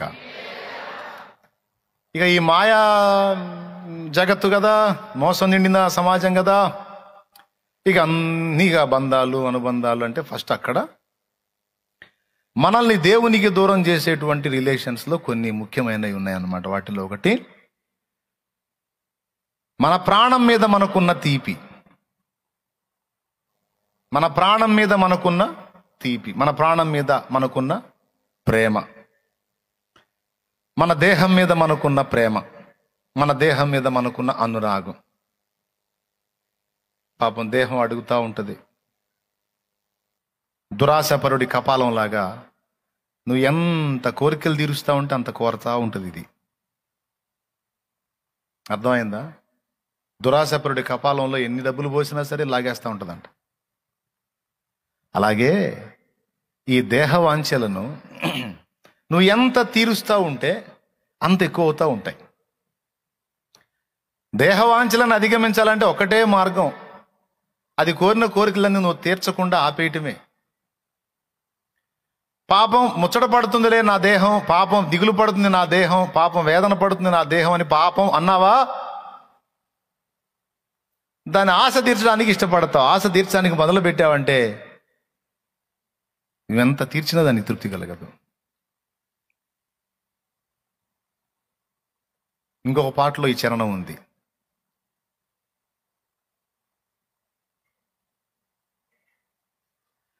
శాశ్వతమా ఈ దేహం త్వరపడకే ఓ మనసా. అందులో రెండో చరణంలో ఈ లోకములో భోగములెన్నో అనుభవించగా తనివి తీరెనా. ఈ లోకములో భోగములెన్నో అనుభవించగా తనివి తీరెనా. ఈ తనువే రాలిపోయినా, ఈ తనువే రాలిపోయినా, నీ గతి ఏమో నీకు తెలియునా, నీ గతి ఏమో నీకు తెలియునా. శాశ్వతమా ఈ దేహం త్వరపడకే ఓ మనసా. శాశ్వతమా ఈ దేహం త్వరపడకే ఓ మనసా. ఏం చరణం అండి రెండోది. ఈ లోకములో భోగములెన్నో అనుభవించగా తనివి తీరెనా ఈ లోకములో. భోగములెన్నో అనుభవించిన తనివి తీరెనా ఈ తనువే రాలిపోయినా ఈ తనువే రాలిపోయినా నీ గతి ఏమౌనో నీకు తెలియునా నీ గతి ఏమో నీకు తెలియునా శాశ్వతమా ఈ దేహం త్వరపడకే ఓ మనసా. దేవునికి మహిమ కలుగునుగా. ఇప్పుడు భూమి మీద బతుకుతున్నాం కాబట్టి ఇవన్నీ అవసరమే కాదని నేను అనట్లేదులే, కానీ అవి ఎంత బలీయంగా ఉంటాయంటే దేవుణ్ణే మరిపిస్తాయి అవి. అది ఇక్కడ వాటి సాతాను ప్లాన్ ఏంటంటే అది దేవుణ్ణి మర్చిపోవాలి అని. స్టార్టింగ్లో దేవుడి కంటే నాకు ఎక్కువ కాదు, దేవుడి తర్వాతే ఏదైనా, దేవుడే మెయిన్, ఆఖరికి నా ప్రాణమైనా సరే అనే డైలాగులో ఉండే మనల్ని, అలాంటి మెట్టులో ఉండే మనల్ని, అలాంటి పట్టులో ఉండే మనల్ని దేవుని వైపు నుండి మళ్ళించి మన దేహాన్ని గురించి, దేహవాంఛలను గురించి, ప్రాణాలని గురించి, దేహ సంబంధమైన అనుబంధ బాంధవ్యాలను గురించి వాటి చింతలో మనం మునిగిపోయి మనకు తెలియకుండానే క్రమక్రమంగా దేవునికి చాలా దూరం అయిపోయేటట్టు మనల్ని శోధించుట సాతాను పని. మనకు అర్థం కాదు మన ఊబిలోకి దిగుతున్నాం అన్న సంగతి. మనకు అర్థం కాదు నిలుకయ్యే నగాదపు దొంగ ఊబిలోకి దిగిపోతున్నామని మనకు అర్థం కాదు. అది ఏ సెంటిమెంట్ రూపంలో అయినా కావచ్చు. అది తండ్రి సెంటిమెంట్ కావచ్చు, తల్లి సెంటిమెంట్ కావచ్చు, పిల్ల సెంటిమెంట్ కావచ్చు, పిల్లవాడి సెంటిమెంట్ కావచ్చు, భార్యాభర్తల సెంటిమెంట్ కావచ్చు, ప్రేయసి ప్రియుడి సెంటిమెంట్ కావచ్చు, అక్రమ సంబంధాల ఆకర్షణలు కావచ్చు. చాలా బలీయంగా పట్టుకుంటాయి. ఓ పట్టాను వదిలిపెట్టాం. మనకు తెలియకుండానే మనం దేవుణ్ణి ప్రేమించడం మానేసి, మనకు తెలియదు అసలు మనం దేవుణ్ణి తక్కువగా ప్రేమిస్తున్నాం, మిగిలిన చెత్త అంతా ఎక్కువగా ప్రేమిస్తున్నాం అన్న స్పర్శే మనకు పోయింది, లెప్రసీ పేషెంట్ లాగా. ఇది నిజం. లెప్రసీలో ఉన్న ప్రధానమైన సమస్య ఏంటో తెలుసా? కుష్ఠరోగానికి ఉన్న స్పెషల్ ఏంటో తెలుసా? స్పర్శ జ్ఞానం పోతుంది. ఆ క్రిమి చేసే పని ఏంటంటే బాడీలో చేరి స్పర్శను పోగొట్టిద్ది. అప్పుడు నీ బాడీ ఎంత డ్యామేజ్ అయినా నీకు అర్థం కాదు. ఇది ఎలాంటి జబ్బు అంటే నొప్పి అర్థం కాకుండా మనల్ని చక్కగా నాశనం చేసే జబ్బు అన్నమాట. కుష్ఠరోగం నొప్పి ఉండదు. మళ్ళీ ఎంత పెద్ద వ్రణమైనా సరే, ఎంత పెద్ద గాయమైనా సరే నొప్పి ఉండదు. నొప్పి ఉండనప్పుడు మనిషి ఏం పట్టించుకుంటాడు? ఏం నొప్పి లేదు అనుకుంటాడు. అంటే దీని అర్థం ఏంటో తెలుసా? బాడీలో నొప్పి కలిగించేటువంటి సిస్టమ్ దేవుడు మనకి ఇచ్చినటువంటి భద్రతా వ్యవస్థ. అర్థమైందా? ఒక స్థైర్యం లాంటిది అన్నమాట. ఏదైనా మన దేహానికి హాని జరిగినప్పుడు వెంటనే నొప్పి పుడుతుంది. నొప్పి సంకేతం దేనికంటే నీ శరీరానికి ఏదో కీడు జరుగుతుంది, చూడు ఏదో ఇబ్బంది పెడుతుంది అని నొప్పి సూచన ఇస్తుంది అన్నమాట. ఆ నొప్పి మానేయటం, ఆ నొప్పి మోగటం మానేసింది అనుకో, ఆ నొప్పి కేక వేయటం మానేసింది అనుకో, నీ బాడీ మొత్తం ఎఫెక్ట్ అయినా కూడా నీకు అర్థం కాదు. అది కుష్ఠరోగంలో ఉన్న స్పెషల్. ఆత్మీయ కుష్ఠు కూడా అలాంటిదే. ఆత్మీయ కుష్ఠు కూడా అలాంటిదే. అది మన బాడీలోకి ఎక్కి మళ్ళీ ఈ కుష్ఠరోగం చూడండి మీరు, ఒక్కసారి బాడీ మొత్తాన్ని డ్యామేజ్ చేయదు అది. ఇది ఇంకొక రెండో విషయం. కుష్ఠరోగంలో రెండో విషయం, క్రమక్రమంగా ఒక ప్రాంతంలో స్టార్ట్ అయ్యి అక్కడ పోయిద్ది స్పర్శ, ఇక అది ఎక్కుతా ఉంటుంది. మనం పట్టించుకోకపోతే, దానికి మెడిసిన్ వేయకపోతే ఇక చిన్నగా బాడీ మొత్తాన్ని స్ప్రెడ్ అవుతూ ఉంటుంది. ఎంతవరకు స్ప్రెడ్ అయింది అంతవరకు స్పర్శ పోయింది. ఒక్కసారిగా జరగదు అది. ఒక్కొక్క భాగానికి ఒక్కొక్క టైపులో కొంచెం టైం తీసుకొని ఎక్కుతా ఉంటుంది. ఎంతమందికి అర్థమవుతుంది నేను చెప్పేది? ఆత్మీయ కుష్టి కూడా అలాంటిదే. మన ఆత్మీయ పతనం అనేది ఒక్కసారిగా జరగదు. అది క్రమాలలో టైంలో కొంచెం టైం తీసుకొని క్రమక్రమంగా మనకు తెలియకుండానే మనం ఎండిపోయి మనం ఎటో ఒకటి ఆకర్షింపబడతాం. అది జరిగింది. దాన్ని గుర్తుపట్టిన వాళ్ళు ధన్యులు, దాన్ని తెలుసుకొని జాగ్రత్త పడ్డవాళ్ళు ధన్యులు. లేకపోతే ఖచ్చితంగా దెబ్బతింటారు. లేకపోతే గత్యంతరం లేక దేవుడే దెబ్బ కొట్టాల్సి వచ్చింది.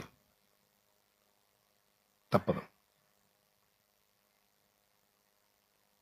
ఇంకేం చేయాలి? వైద్యుని దగ్గరికి పోయినప్పుడు వేళ్లకు సోకిందనుకో, కాళ్ళ వేళ్ళు ఉన్నాయి, వేళ్లకు సోకిందనుకో, సోకి అక్కడ చర్మం మొద్దుబారిపోయి ఇక అది కుళ్ళిపోయిందనుకో, ఇంకో రెండో ఆప్షన్ లేదు, దాన్ని తొలగియటమే. మన దేహాన్ని పాడు చేసి మన భక్తిని ఆత్మీయతను దెబ్బతీసి మనల్ని నాశనం చేసేటువంటి జబ్బుకరమైనవి ఏవున్నా మనకి అవి తొలగిపోవటం ఇష్టం లేకపోయినా తప్పనిసరి పరిస్థితుల్లో దేవుడే వైద్యుడు కానీ కట్ చేసి ఆ పాడైపోయినటువంటి అవయవాలను తొలగించినట్టు మనల్ని పాడు చేసే వాటిని తప్పనిసరి పరిస్థితుల్లో తొలగిస్తాడు. ఇది దేవుని వాక్య సత్యం. సర్జరీకి పూనుకుంటాడు, ఇక ఆపరేషన్కి పూనుకుంటాడు. అబ్బా ఈమె దెబ్బతినేటట్టుందిరా, నా బిడ్డ లోకాకర్షణలకు లోనైంది, నా బిడ్డ నాకంటే ఎక్కువగా వేరే వాటిని ప్రేమిస్తూ ఉంది.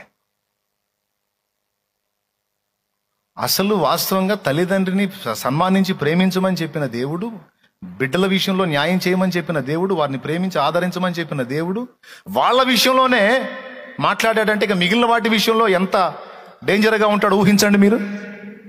తల్లిదండ్రిని ప్రేమించమని చెప్పిన దేవుడే నా విషయానికి వచ్చేటప్పటికి వాళ్ళని కూడా పక్కన పెట్టాలన్నాడు. బిడ్డల బాధ్యత నెరవేర్చాలి తల్లిదండ్రులారా అని చెప్పిన దేవుడు నా విషయానికి వచ్చేటప్పటికి అవసరమైతే వాళ్ళని కూడా పక్కన పెట్టాల్సి వచ్చింది. ఉన్న సెంటిమెంట్లు అన్నిటిలోనికి నంబర్ 1లో తల్లి సెంటిమెంట్, నంబర్ 2లో బిడ్డ సెంటిమెంట్ ఉంటుంది. అలాంటి సెంటిమెంట్లే పక్కన పెట్టమని చెప్పాడంటే ఇక మిగిలిన జఫా సెంటిమెంట్లు ఇక ఎంత తేలిగ్గా వదిలేయమన్నాడో ఆలోచించండి మీరు. పనికి మాలిన సెంటిమెంట్లు మిగిలిన దేని మీద నీకున్నా సరే దాన్ని ఎంత ఖాతరు చేయాలో, ఎంత బేఖాతరు చేయాలో, ఎంత దాన్ని తృణీకరించాలో నువ్వు ఆలోచించవా అని చెప్తున్నాడు. దేని మీద వ్యామోహం పెంచుకున్నావు, దేని మీద వాంఛ పెంచుకున్నావు, దేని మీద దృష్టి నిలిపావు? ఇప్పుడు నీ మనస్సాక్షిని అడుగు. అందరికంటే అన్నిటికంటే దేవుణ్ణే ఎక్కువగా ప్రేమిస్తున్నానా, లేకపోతే దేవుణ్ణి పక్కన పెట్టి మిగిలిన వాటిలో దేని మీదనైనా నా మనసు ఎక్కువ నిలుపుకుంటున్నానా? గుర్తుపెట్టుకో, మన దేవుడు ప్రేమ కలిగిన దేవుడు, నిన్ను ప్రేమిస్తున్నాడు. దేవుని కంటే నువ్వు ఎక్కువగా దేన్ని ప్రేమిస్తావో అది లేచిపోయిద్ది.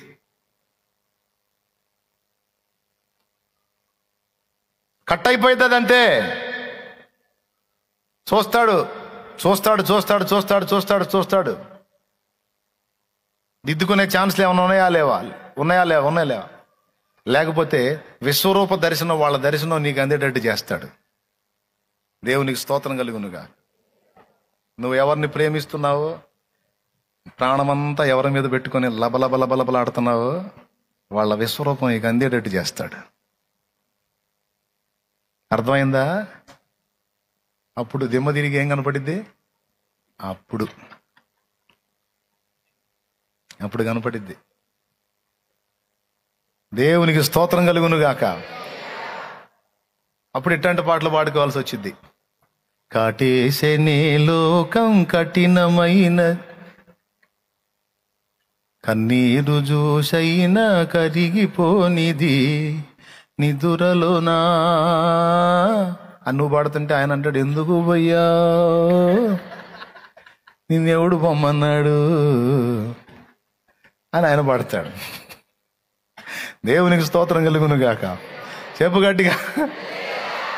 అంత పిచ్చి ఎందుకు పెంచుకున్నావమ్మా?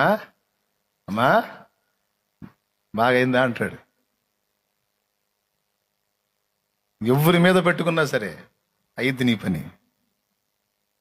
ఇక్కడ పాఠం ఏంటంటే నాకంటే ఎక్కువగా, అది తీసుకోవాల్సింది. నీకు తెలియకుండానే నువ్వు దేవుణ్ణి తృణీకరించి మిగిలిన చెత్త అంతటి మీద నువ్వు ఎక్కువ ప్రేమ పెట్టుకునేటట్టుగా వాడు ఆకర్షిస్తాడు. నేను చెబుతుంటాడు, నువ్వు కొద్దిగా నాకు కొంచెం టైం తగ్గిస్తున్నావు, కొద్దిగా నాతో సహవాసం తగ్గించావు, కొంచెం దూరం అవుతున్నావు, కొద్దిగా ఏదో వేరే వాటి మీద నీ మైండ్ కొంచెం మళ్ళుతున్నట్టుంది, కొంచెం చూసుకో అంటుంటాడు ఈయన. అవి నచ్చవు మనకి. ఆ పిచ్చెక్కినాక, ఆ లోక ఆకర్షణల పిచ్చెక్కినాక ఈ నచ్చవు. ఈ మాటలో కొంచెం ఇబ్బంది అనిపిస్తుంటది, ఎనబుద్ధి కాదు. ఎందుకంటే నువ్వు చెవిస్తే ఆ మొక్కే చెబుతుంటాడు, అందుకని నువ్వు చెవిని తొలగించుకుంటావు.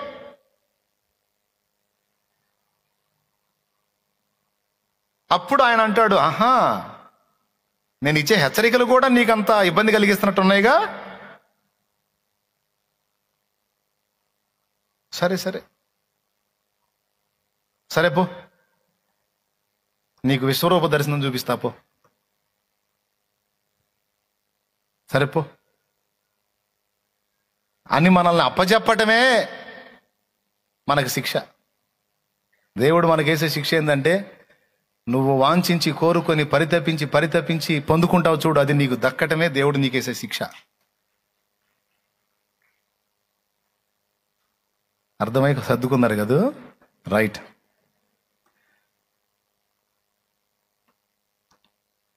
ఏమర్థమైందండి? నువ్వు దేన్నైతే అపేక్షించి పరిగెత్తుతున్నావో అది నీకు అందేటట్టు, అందులో మాధుర్యం నీకు దొరికేటట్టు కొంత నువ్వు అనుభవించడానికి అవకాశం ఇస్తాడు. అదే నీ కర్మ. బాగా కనెక్ట్ అవనిచ్చి విశ్వరూప దర్శనం నీకు అందేటట్టు చేసినప్పుడు అప్పుడు నీకు తిరిగిపోతూ ఉంటుంది అన్నమాట. అది ఏ రూపంలోనైనా కావచ్చు. ఇప్పుడు నేను చెబుతుంటే కొంతమందికి అర్థమవుతుంటుంది, నాకు ఫలానప్పుడు కనపడ్డది అన్న విశ్వరూప దర్శనం అని, ఫలానా వాళ్ళ ద్వారా కనపడింది, ఫలానా సన్నివేశంలో కనపడింది, ఫలానా విషయంలో. నేను అందుకే చెప్తున్నా, ఒక్కటే ఒక ముక్క చెప్పి నేను వెళ్ళిపోతా. దేవుని కంటే పెద్ద అక్షరాలతో రాసుకొని ఇంట్లో పెట్టుకోండి,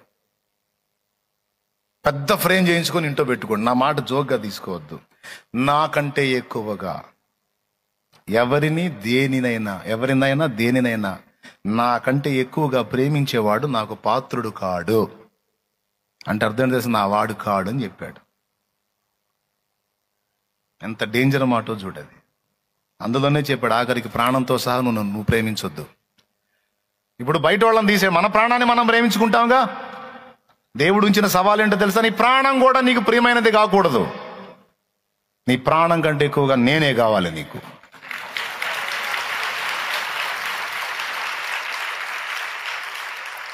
నీ ప్రాణం కూడా అవసరమైతే నా నిమిత్తం వదిలేటట్టు నువ్వు మెంటల్గా ప్రిపేర్ అయి ఉండాలి.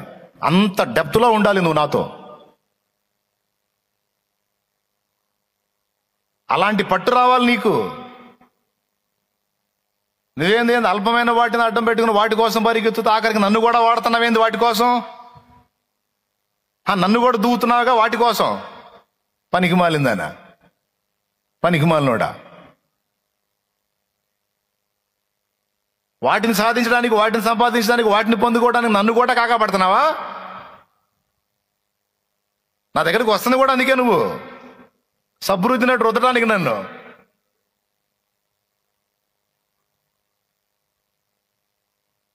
నీకేది కావాలో, ఎప్పుడు కావాలో, ఎంతవరకు కావాలో, ఎలా కావాలో, ఎలాంటిది కావాలో, ఏ దశలో ఏ స్థితిలో కావాలో నాకు తెలుసు.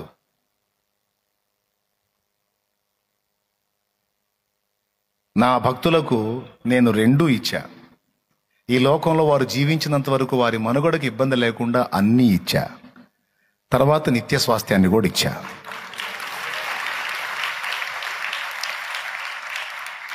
నీవు నన్ను ప్రేమించిన భక్తురాలివై ఉండగోరిన ఎడల నీవు అన్నిటికంటే అందరికంటే నన్నే ఎక్కువ నువ్వు లవ్ చేయాలి, ప్రేమించాలి. కానీ కొంతమంది ప్రేమలో దేవుడు ఈ వెలితిని కనుగొంటున్నాడు. ఏంటి వాళ్ళ ప్రేమ అంటే, వాళ్ళు అనుకున్న వాటిని సాధించుకోవడానికి దేవుణ్ణి ప్రేమించినట్టు నటించటం, దేవుణ్ణి కాకాపట్టడం, దేవుణ్ణి దువ్వటం అంటారు. దువ్వించుకోవటానికే మనిషి ఆయన. ఏమమ్మా, నువ్వేం ప్లాన్ వేసావో, ఏమేమి స్కెచ్లు గీసావో బెదరో, నీకు అసలు అది రాకముందే తెలుసు ఆయనకి. తలంపు నాకు పుట్టక మునిపే అది నీకు తెలిసే ఉన్నదన్నాడు 139వ కీర్తనలో.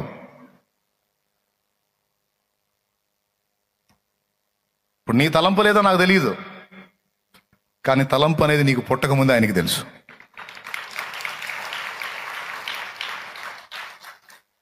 నువ్వు వచ్చి కూర్చున్నప్పుడే ఏం ప్రేమించి, ఎవరిని ప్రేమించి, దేని గురించి అపేక్షించి నువ్వు వచ్చి కూర్చున్నావో తెలుసు ఆయనకి.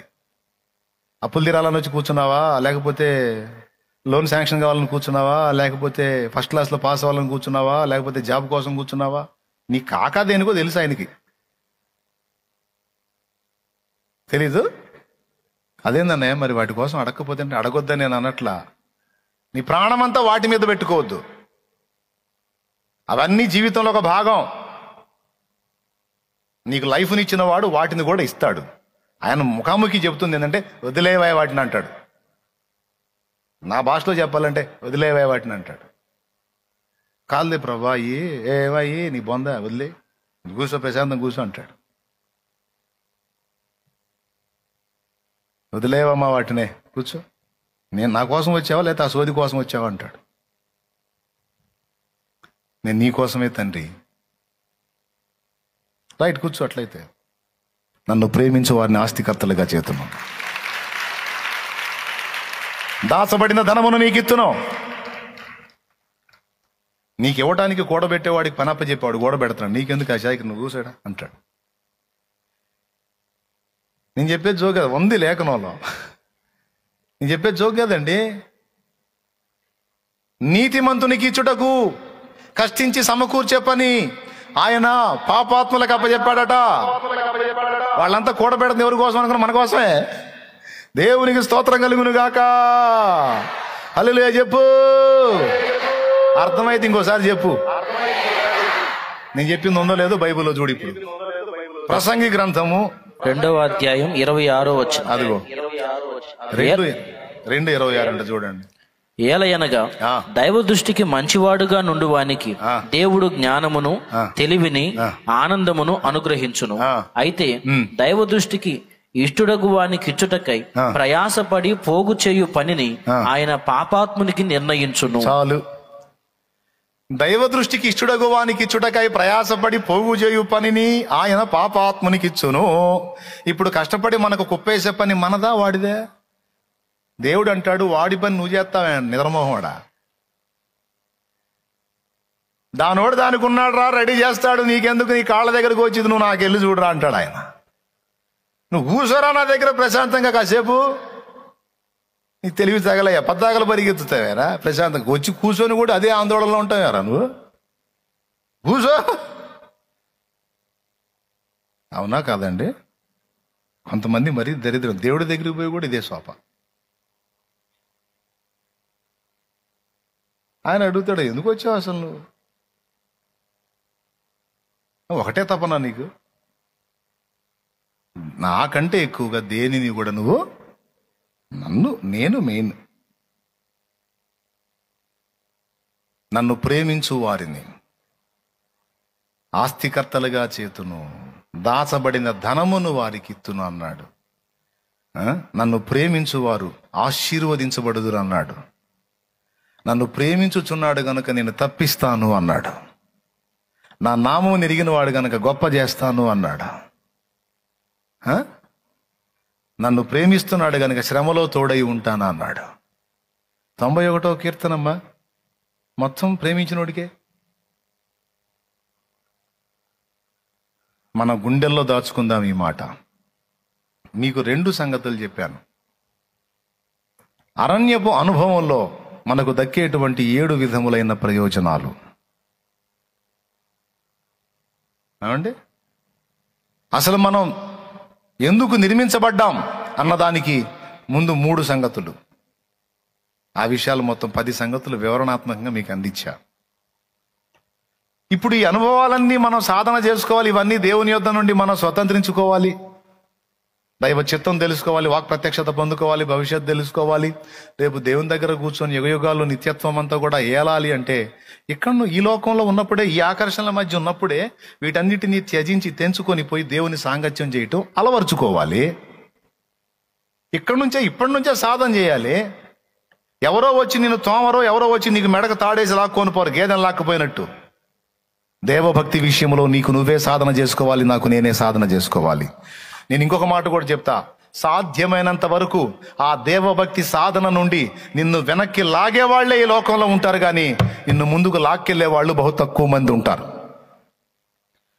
నిన్ను ముందుకు లాగేవాడు ఒకడుంటే నిన్ను వెనక్కి లాగేవాళ్ళు 14 మంది ఉంటారు. ఆ ఆకర్షణలోకి లాగటానికి అది గుర్తెరిగి దేవభక్తి విషయంలో నీకు నువ్వే సాధన చేసుకొని దేవునితో సహవాసం అనేది నీకు నువ్వే ఏర్పరచుకొని దేవునికి రోజు అందుబాటులో ఉండి రోజు దేవునితో నడవటం అనే ప్రక్రియ నీకు నువ్వే సాధన చేయాలి, నాకు నేనే సాధన చేయాలి. ఈరోజు చర్చికి ఎలాగైతే వచ్చావో అలాగా. ఎవరన్నా తాడేసి లాక్కొచ్చారా? ఎవరన్నా ఇంటికాడకు వచ్చి బెదిరించారా? బెదిరించలేదు, తాడేసి లాక్కు రాలేదు. నీకే ప్రేరణ కలిగింది, వెళ్ళాలి నేను నా దేవుని సన్నిధికి, దేవుని పాదాల దగ్గరికి వెళ్ళాలి, ఈరోజు ఆయన ముందు కూర్చోవాలి, ఆయనతో గడపాలనుకున్నావు. బోల్డ్ అన్ని పనులు మొత్తం పక్కన పడేసా వచ్చి కూర్చున్నావు. ఇదే విధంగా ప్రతిరోజు కొంత సమయం అన్ని పక్కన పడేసి నువ్వు దేవునితో మనసారా కూర్చోవాలి, మనసారా ఆయన్ని సన్నుతించాలి, ఆరాధించాలి, ప్రస్తుతించాలి, మహిమపరచాలి, కీర్తించాలి, పొగడాలి, పాడాలి. ప్రతిరోజు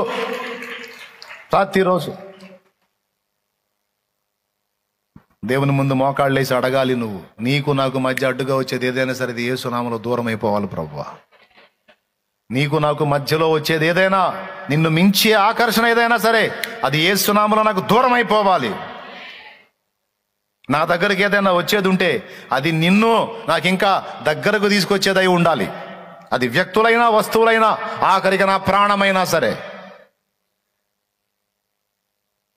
నిన్ను నాకు దగ్గర చేసేదై ఉంటే, అలాంటిది అయితేనే నా దగ్గర ఉండని.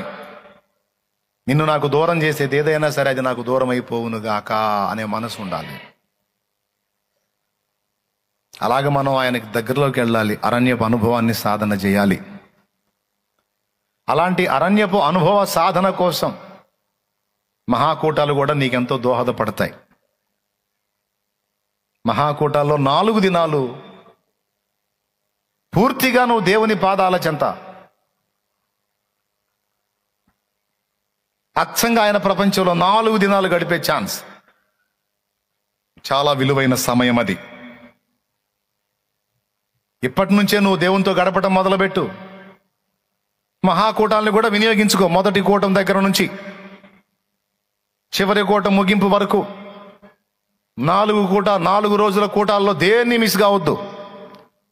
ఆ ఉపదేశాలు విను, ప్రార్థించు, ఆయన సహవాసంలో ఉండు, ఆయనతో గడుపు, ఆయన పరిశుద్ధుల సాంగత్యంలో ఉండు. ఇక ఆయనే ప్రపంచంగా ఉండు. నీలో చల్లారిన అగ్ని మళ్ళా స్టార్ట్ అయింది.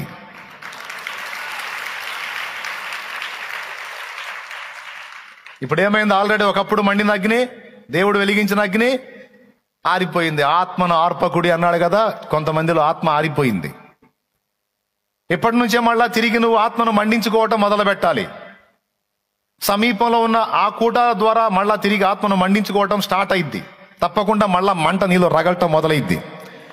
ఇక 4 రోజులు మరి వేరే ఆలోచన లేకుండా దేవుని ప్రపంచంలో ఉంటావు కనుక మళ్ళా మంట స్టార్ట్ అయింది.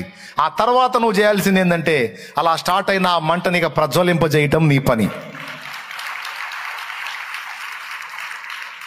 దానికి ఎప్పటి నుంచే నువ్వు సిద్ధపడాలి. ఒకప్పుడు నువ్వు దేవుని మత్తులో ఉన్నావు, దేవుని భక్తిలో ఉన్నావు, దేవుని ప్రేమ మత్తులో మునిగి తేల్తా ఉన్నావు.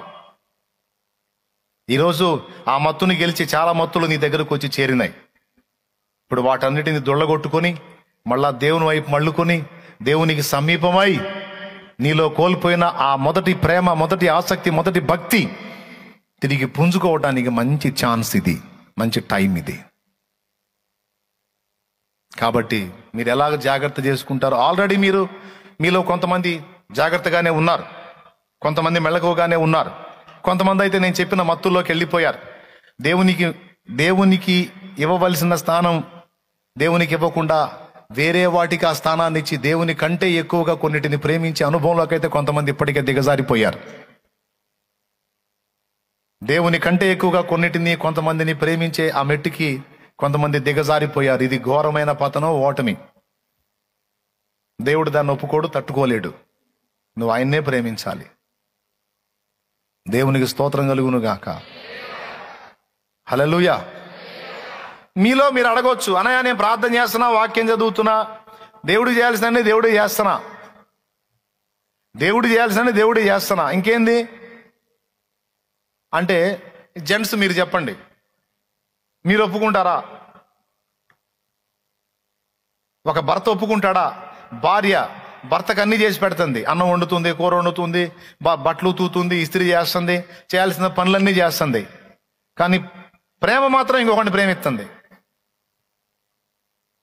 ఊరుకుంటాడా? పోయి బావిలో దిగుతాడా? చెప్పాలి. పురుషుడు మగ పుట్టకు పుట్టినోడు చెప్పాలి. ఎట్లా ఉంటుంది ఫీలింగు?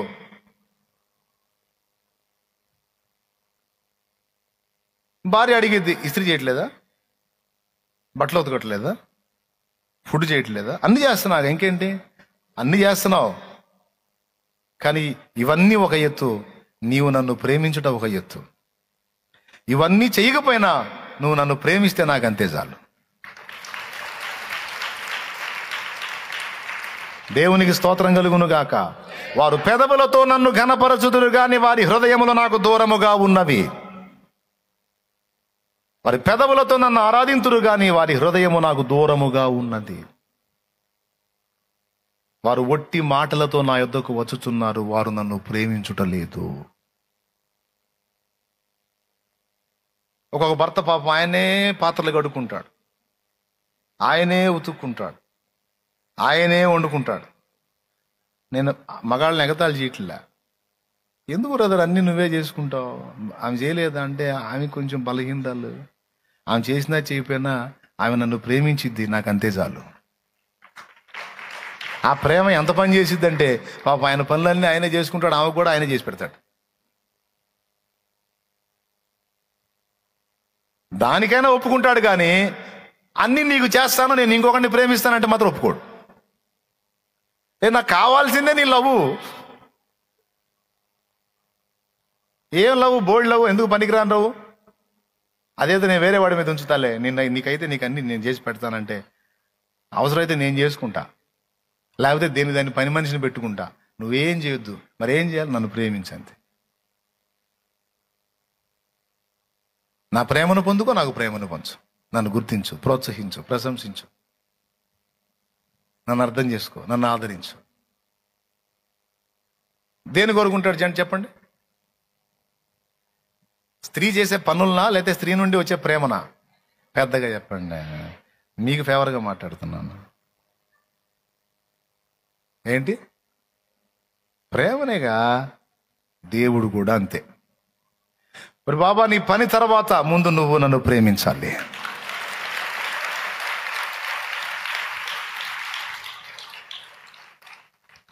నేను అన్ని చేస్తున్నాగా ప్రభా, వారం చర్చికి పోతున్నా, సందా చేస్తున్నా, అది చేస్తున్నా, ఇది చేస్తున్నా అంటే ఎన్ని చేస్తున్నావు రా? ఇది ఎట్లా ఉందో తెలుసా? భార్య ఇంకొకరిని ప్రేమిస్తా భర్తకు అన్ని చేసినట్టుంది. నాకు వద్దురా బాబు ఈ దిక్కుమాలంలో, నాకొద్దు. నువ్వు చేసే పనులు సెకండు, నాకు నువ్వు కావాలి, నీ హృదయం కావాలి. నువ్వే కావాలి యేసుకు, నువ్వే కావాలి. నిన్ను రక్షించగోరిన తండ్రికి నీ హృదయం ఇవ్వాలి. నిన్ను హెచ్చించగోరిన రాజుకి నీ హృదయం ఇవ్వాలి. నువ్వు ఉన్న రీతిగానే వట్టి పాత్రగానే, నువ్వు ఉన్న రీతిగానే వట్టి పాత్రగానే నువ్వే కావాలి యేసుకు, నువ్వే కావాలి. నిన్ను ప్రేమించగోరిన తండ్రికి నీ హృదయం ఇవ్వాలి. నిన్ను రక్షించగోరిన రాజుకి నీ హృదయం ఇవ్వాలి. నువ్వు ఉన్న రీతిగానే వట్టి పాత్రగానే, నువ్వు ఉన్న రీతిగానే వట్టి పాత్రగానే నువ్వే కావాలి యేసుకు, నువ్వే కావాలి. హృదయం ఇవ్వాలి.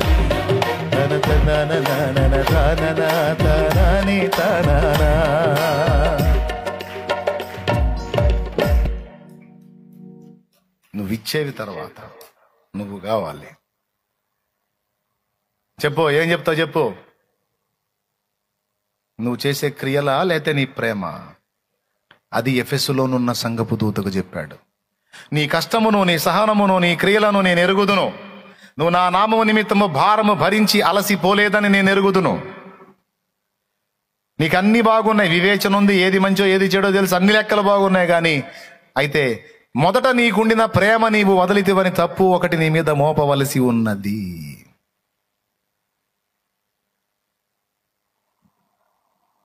నువ్వు అది సరి చేసుకోకపోతే నీ దీపస్తంభమే లేపేస్తాను అన్నాడు. అంత చిరాకు ఆయనకి. ఇంత కష్టపడ్డావు, ఇంత సహనం, ఇంత ఓపిక అని చెప్పి మెచ్చుకొని ఇవన్నీ బుస్సమ్మా ఫస్ట్ లవ్ లేకపోతే అన్నాడు. ఏ లవ్? ఆ మొదటి ప్రేమ లేకపోతే, ఫస్ట్ లవ్ లేకపోతే ఇవన్నీ వద్దు నాకు. ఎన్ని సెకండు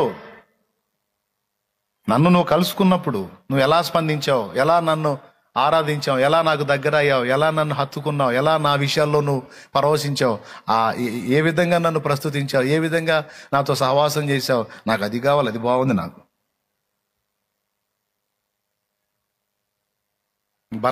భర్త భార్య నుంచి ఆశించేది అదే. మీరే చెప్పండి మరి, నీ భర్త నిన్ను ప్రేమించడు, ఇంకొక ఆమెను ప్రేమిస్తాడు, నీకు అన్ని చేసి పెడతాడు, ఓకేనా? మరి ఎంతమంది ఆడవాళ్ళు ఒప్పుకుంటారండి? వాడు ఇష్టం వచ్చిన వాళ్ళని ప్రేమించుకోమను, నాకు కావాల్సింది నాకు చేసి పెట్టమను, పొమ్మను, ఏడన్నా తిరగ అంటావా? నువ్వు అంటావా? నువ్వు మంచాన పడ్డా కూడా ఒప్పుకోవు. దేవునికి స్తోత్రం కలుగును గాక. హల్లెలూయా. ఒప్పుకుంటుందండి?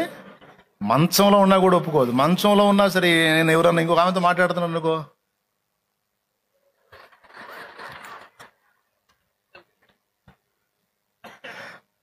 అపస్మార స్థితిలో ఉండి, ఆ స్థితిలో ఉండి కూడా ఎవరు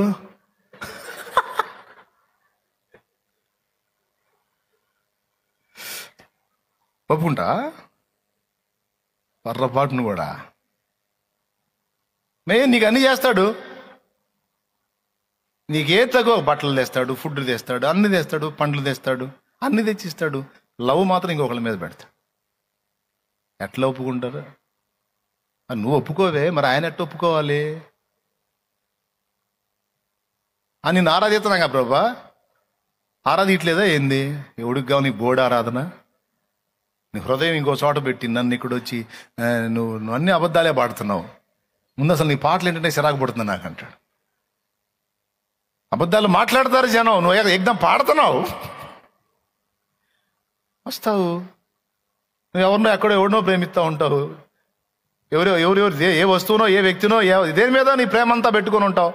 నా దగ్గరికి వచ్చేవో ప్రేమించేదని అధికముగా అది ఎగురుతుంటావు. ఎవరిని మాయ చేస్తాను? నేనేమన్నా నీకు మెట్లా కనపడుతున్నా అంటాడు ఆయన. యథార్థత ఏది నీ దగ్గర? జనాలు అబద్ధాలు ఆడతారు, నువ్వు అబద్ధాలు వైనంగా పాడుతున్నావు, శృంగారంగా సంతోషంగా. మళ్ళీ నిజాలు కావాలి నాకు, వాస్తవంగా. నిన్నే ప్రేమింతును, నిన్నే ప్రేమింతును, నిన్నే ప్రేమింతును, నిన్నే ప్రేమింతును, నీ సన్నిధిలో మోకరించి నీ మార్గములో సాగేదా, నిరసించకయే సాగేదా, నీవెన్నో తీరుగా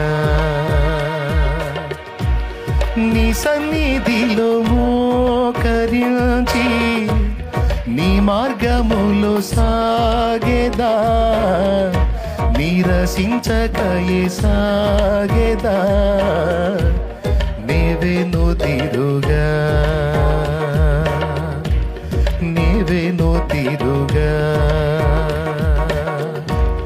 నిన్నే ప్రేమింతును, నిన్నే ప్రేమింతును, నిన్నే ప్రేమింతును, నిన్నే ప్రేమింతును.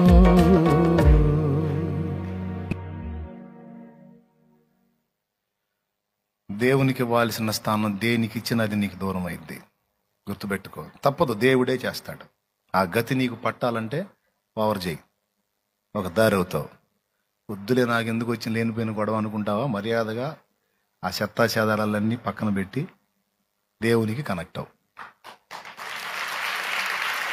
నువ్వు సగం సగం ప్రేమించిన ఆయన నిన్ను సంపూర్ణంగా ప్రేమిస్తున్నాడు. నువ్వు వదిలిన ఆయన వదలడు. ఇప్పుడు అది ప్రాబ్లం. నువ్వు మర్యాదగా దారిలోకి రాకపోతే ఎలా వస్తావో ఆయనకి తెలుసు. చూస్తావా ఎట్ట తెస్తాడో? అంటావా దమ్ముంటే చూపిమనని? చెప్తా. ఎందుకు వచ్చిన గొడవ? రా, మర్యాదగా దారిలోకి రా, లైన్లోకి రా, కనెక్ట్ అవ్వు, దేవుడికి కనెక్ట్ అవ్వు. దేని గురించి కలత చెందవాకు, ఎవరి మీద ప్రాణాలు పెట్టుకోవాకు, ఎవరిని కూడా నువ్వు నా ప్రాణం అనవాకు, అనకపోయినా లోపల సెంటిమెంట్ పెట్టుకోవాకు, దులిపే. ఎవరి బాధ్యతలు వాళ్ళకి నెరవేర్చడం వరకే నీ పని. నీ టైం అయినప్పుడు వెళ్ళాలా నువ్వు. ఎవరి టైం అయినప్పుడు వాళ్ళు వెళ్ళిపోతూ ఉంటారు. బస్ ఎక్కుతారండి అందరూ బస్ స్టాండ్లో. గణపారం వాడు గణపారంలో దిగుతాడు, బోయపాలవాడు బోయపాలలో దిగుతాడు, ఓబలేడపాలవాడు అక్కడ దిగుతాడు, గుంటూరువాడు గుంటూరులో దిగుతాడు. ఎంతోమంది బస్సు ఎక్కుతారు, నీతో కలిసి కొంత ప్రయాణం చేస్తారు, వారి సమయం వచ్చినప్పుడు దిగి వెళ్ళిపోతారు. ఏ ఒక్క ప్రయాణికుడు నీతో స్థిరంగా శాశ్వతంగా ఉండడం అనేది పచ్చి నిజం. నువ్వు తట్టుకోవాల్సిన నిజం, వాస్తవమైన నిజం, ఒప్పుకోవాల్సిన నిజం. అవి కడుపును పుట్టినోళ్ళు కావచ్చు, తోడ పుట్టినోళ్ళు కావచ్చు, నిన్ను కన్నోళ్ళు కావచ్చు, నువ్వు కన్నోళ్ళు కావచ్చు, నిన్ను కట్టుకున్నోళ్ళు కావచ్చు, నీకు కొలీగ్స్ కావచ్చు, ఫ్రెండ్స్ కావచ్చు, ఎవరైనా సరే వాళ్ళ టైం వచ్చినంత వరకు నీతో ఉంటారు, ఆవిరిలాగా మాయమవుతారు. అందుకే ఎక్కువ ఆశలు, ఎక్కువ ప్రాణాలు దేని మీద కూడా పెట్టుకోవద్దు. ఫస్ట్ నుంచి చెప్తున్నా, మరొక్కసారి చెప్తున్నా. ఎటు పెట్టాలి మరి?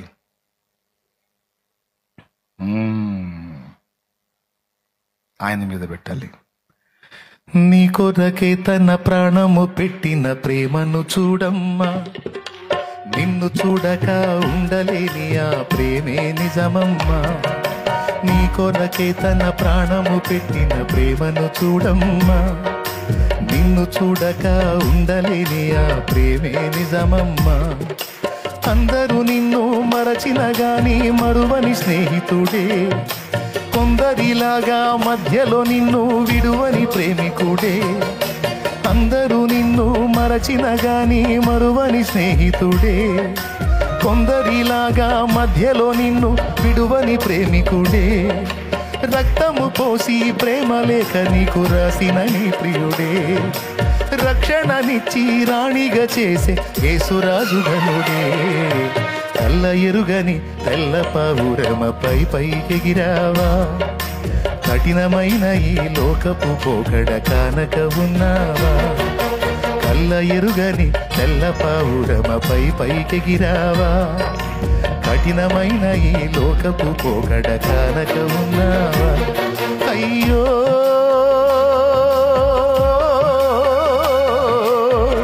పావురమా,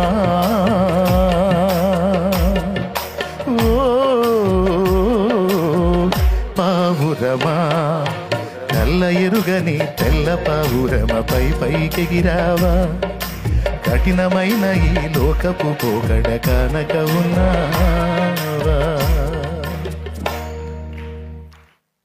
దేవునికి మహిమ కలుగును గాక. హల్లెలూయా. దేవుని దగ్గర నుండి మనం పొందుకున్నవి కొన్నే, దేవుడు మనకు దాచి ఉంచినవి విస్తారంగా ఉన్నాయి బిడ్డ. మాయ పొరలు మన నుంచి తొలగించమని మనం దేవుని పాదాలు పట్టుకుందాం. మనల్ని కమ్మేస్తూ మోసగిస్తున్నటువంటి మాయ పొరలు మన కనుల నుండి రాలగొట్టమని దేవుని పాదాలు పట్టుకుందాం. తేరి దేవునినే చూచేటట్టు. ఎందుకంటే ఆయనతో మనది అక్షయ అనుబంధం, శాశ్వత అనుబంధం. ఇక్కడ తగిలించుకున్న ఏ లింకులైనా తెంచుకోక తప్పదు. ఏదో ఒకనాడు అవి ఖచ్చితంగా తెగిపోక తప్పదు. కానీ ఆయనతో ఏర్పడిన అనుబంధం అక్షయ అనుబంధం. అది శాశ్వత అనుబంధం. అది ఇక్కడ అక్కడ ఎల్లప్పుడూ మనకు అదే తగింది, అదే నిత్యమైంది.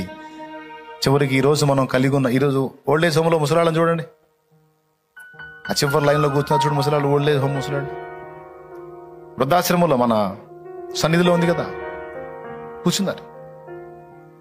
ఏరి భర్తలేరి, పిల్లలేరి, తోబుట్టులేరి, కుటుంబాల్లో వాళ్ళ జీవిత ఆరంభంలో ఏనాడన్నా వాళ్ళు ఊహించుంటారా ఇలా ఒంటరిగా నేను వచ్చి ఒక చోట నా అన్నవాళ్ళు ఎవరూ లేని ఒక దిక్కులేని స్థితిలో నేను ఉండాల్సి వచ్చిందని వాళ్ళు ఊహించారా ఏనాడైనా? ఈ రోజున్న యవనులు ఊహించగలరా? లేదు. భ్రమ, ఒక మాయ చేత కప్పబడి లబలబలాడుతూ ఉంటారు. ఈరోజు వాళ్ళకు వాస్తవం అర్థమైంది, కనువిప్పు కలిగింది. అరెరెరే, కొడుకు నావాడు, కూతురు నాది, ఫలానా భర్త నావాడు, అయితే భార్య నాది, అది నాది, ఇది నాది అని అన్ని అనుకుని ఏదో కలల ప్రపంచంలో, ఊహల ప్రపంచంలో ఇలాంటి ఒక భవిష్యత్తు నేను ఊహించలేదు. ఈరోజు ఈ మహానుభావుడు కూడా నాకు దిక్కు లేకపోతే నా గతి ఏమిటి అన్న ప్రశ్న వాళ్ళకు ఉంటుంది. యేసయ్య రెక్కల నీడలోకి వచ్చి పడ్డానే, ఈ రెక్కల నీడ కూడా నాకు దొరకపోతే రోడ్డు మీద నేను ఏ విధంగా జీవించాల్సి వచ్చేదో కదా అని ఆ వృద్ధ హృదయాలు వెలవెల్లాడిపోతూ ఉంటాయి. ఇది మీకు విరక్తి కోసమో లేకపోతే ఇంకో దానికోసమో చెప్పట్లా, వాస్తవం చెప్తున్నాను. మన హృదయాన్ని సిద్ధపరచుకొని ఉండాలి. ఏ బంధాలు అనుబంధాలు ఆట్యకాలం నిలవవు అనే వాస్తవాన్ని మనం ఎరిగి, మనం ఇతరులకు స్థిరం కాదు, ఇతరులు మనకి స్థిరం కాదు. ఎడబాట్లు కొంచెం చేదుగానే ఉంటాయి, కానీ అవి వాస్తవాలు, తప్పదు, నిజాలు. అవి నిజాలు. అందుకే ప్రాణమంతా ప్రభు మీద పెట్టుకుని అందరితో మనం మితంగా ఉన్నామనుకో, అప్పుడు ఏ బంధం ఉన్నా తీగిన మనం ఇబ్బంది పడం. కానీ ఏం చేద్దాం, అవి లాగేస్తాయి. అవి మన మీద చూపించేటువంటి అల్పమైన ప్రేమలు మనల్ని వశపరుచుకుంటాయి. అది ఏ రూపంలోనైనా కావచ్చు, అది బిడ్డ రూపంలో కావచ్చు, భర్త రూపంలో కావచ్చు, భార్య రూపంలో కావచ్చు, ఇంకొక రూపంలో కావచ్చు, ఇంకొక రూపంలో, ఏ రూపంలో సరే. ఎంత లాగినా వాటిని వదిలించుకొని నేను నా ప్రభు మాది పర్మనెంట్, ఇది శాశ్వత అనుబంధం అని మనసును అలాగూ సిద్ధపరచుకోవాలి.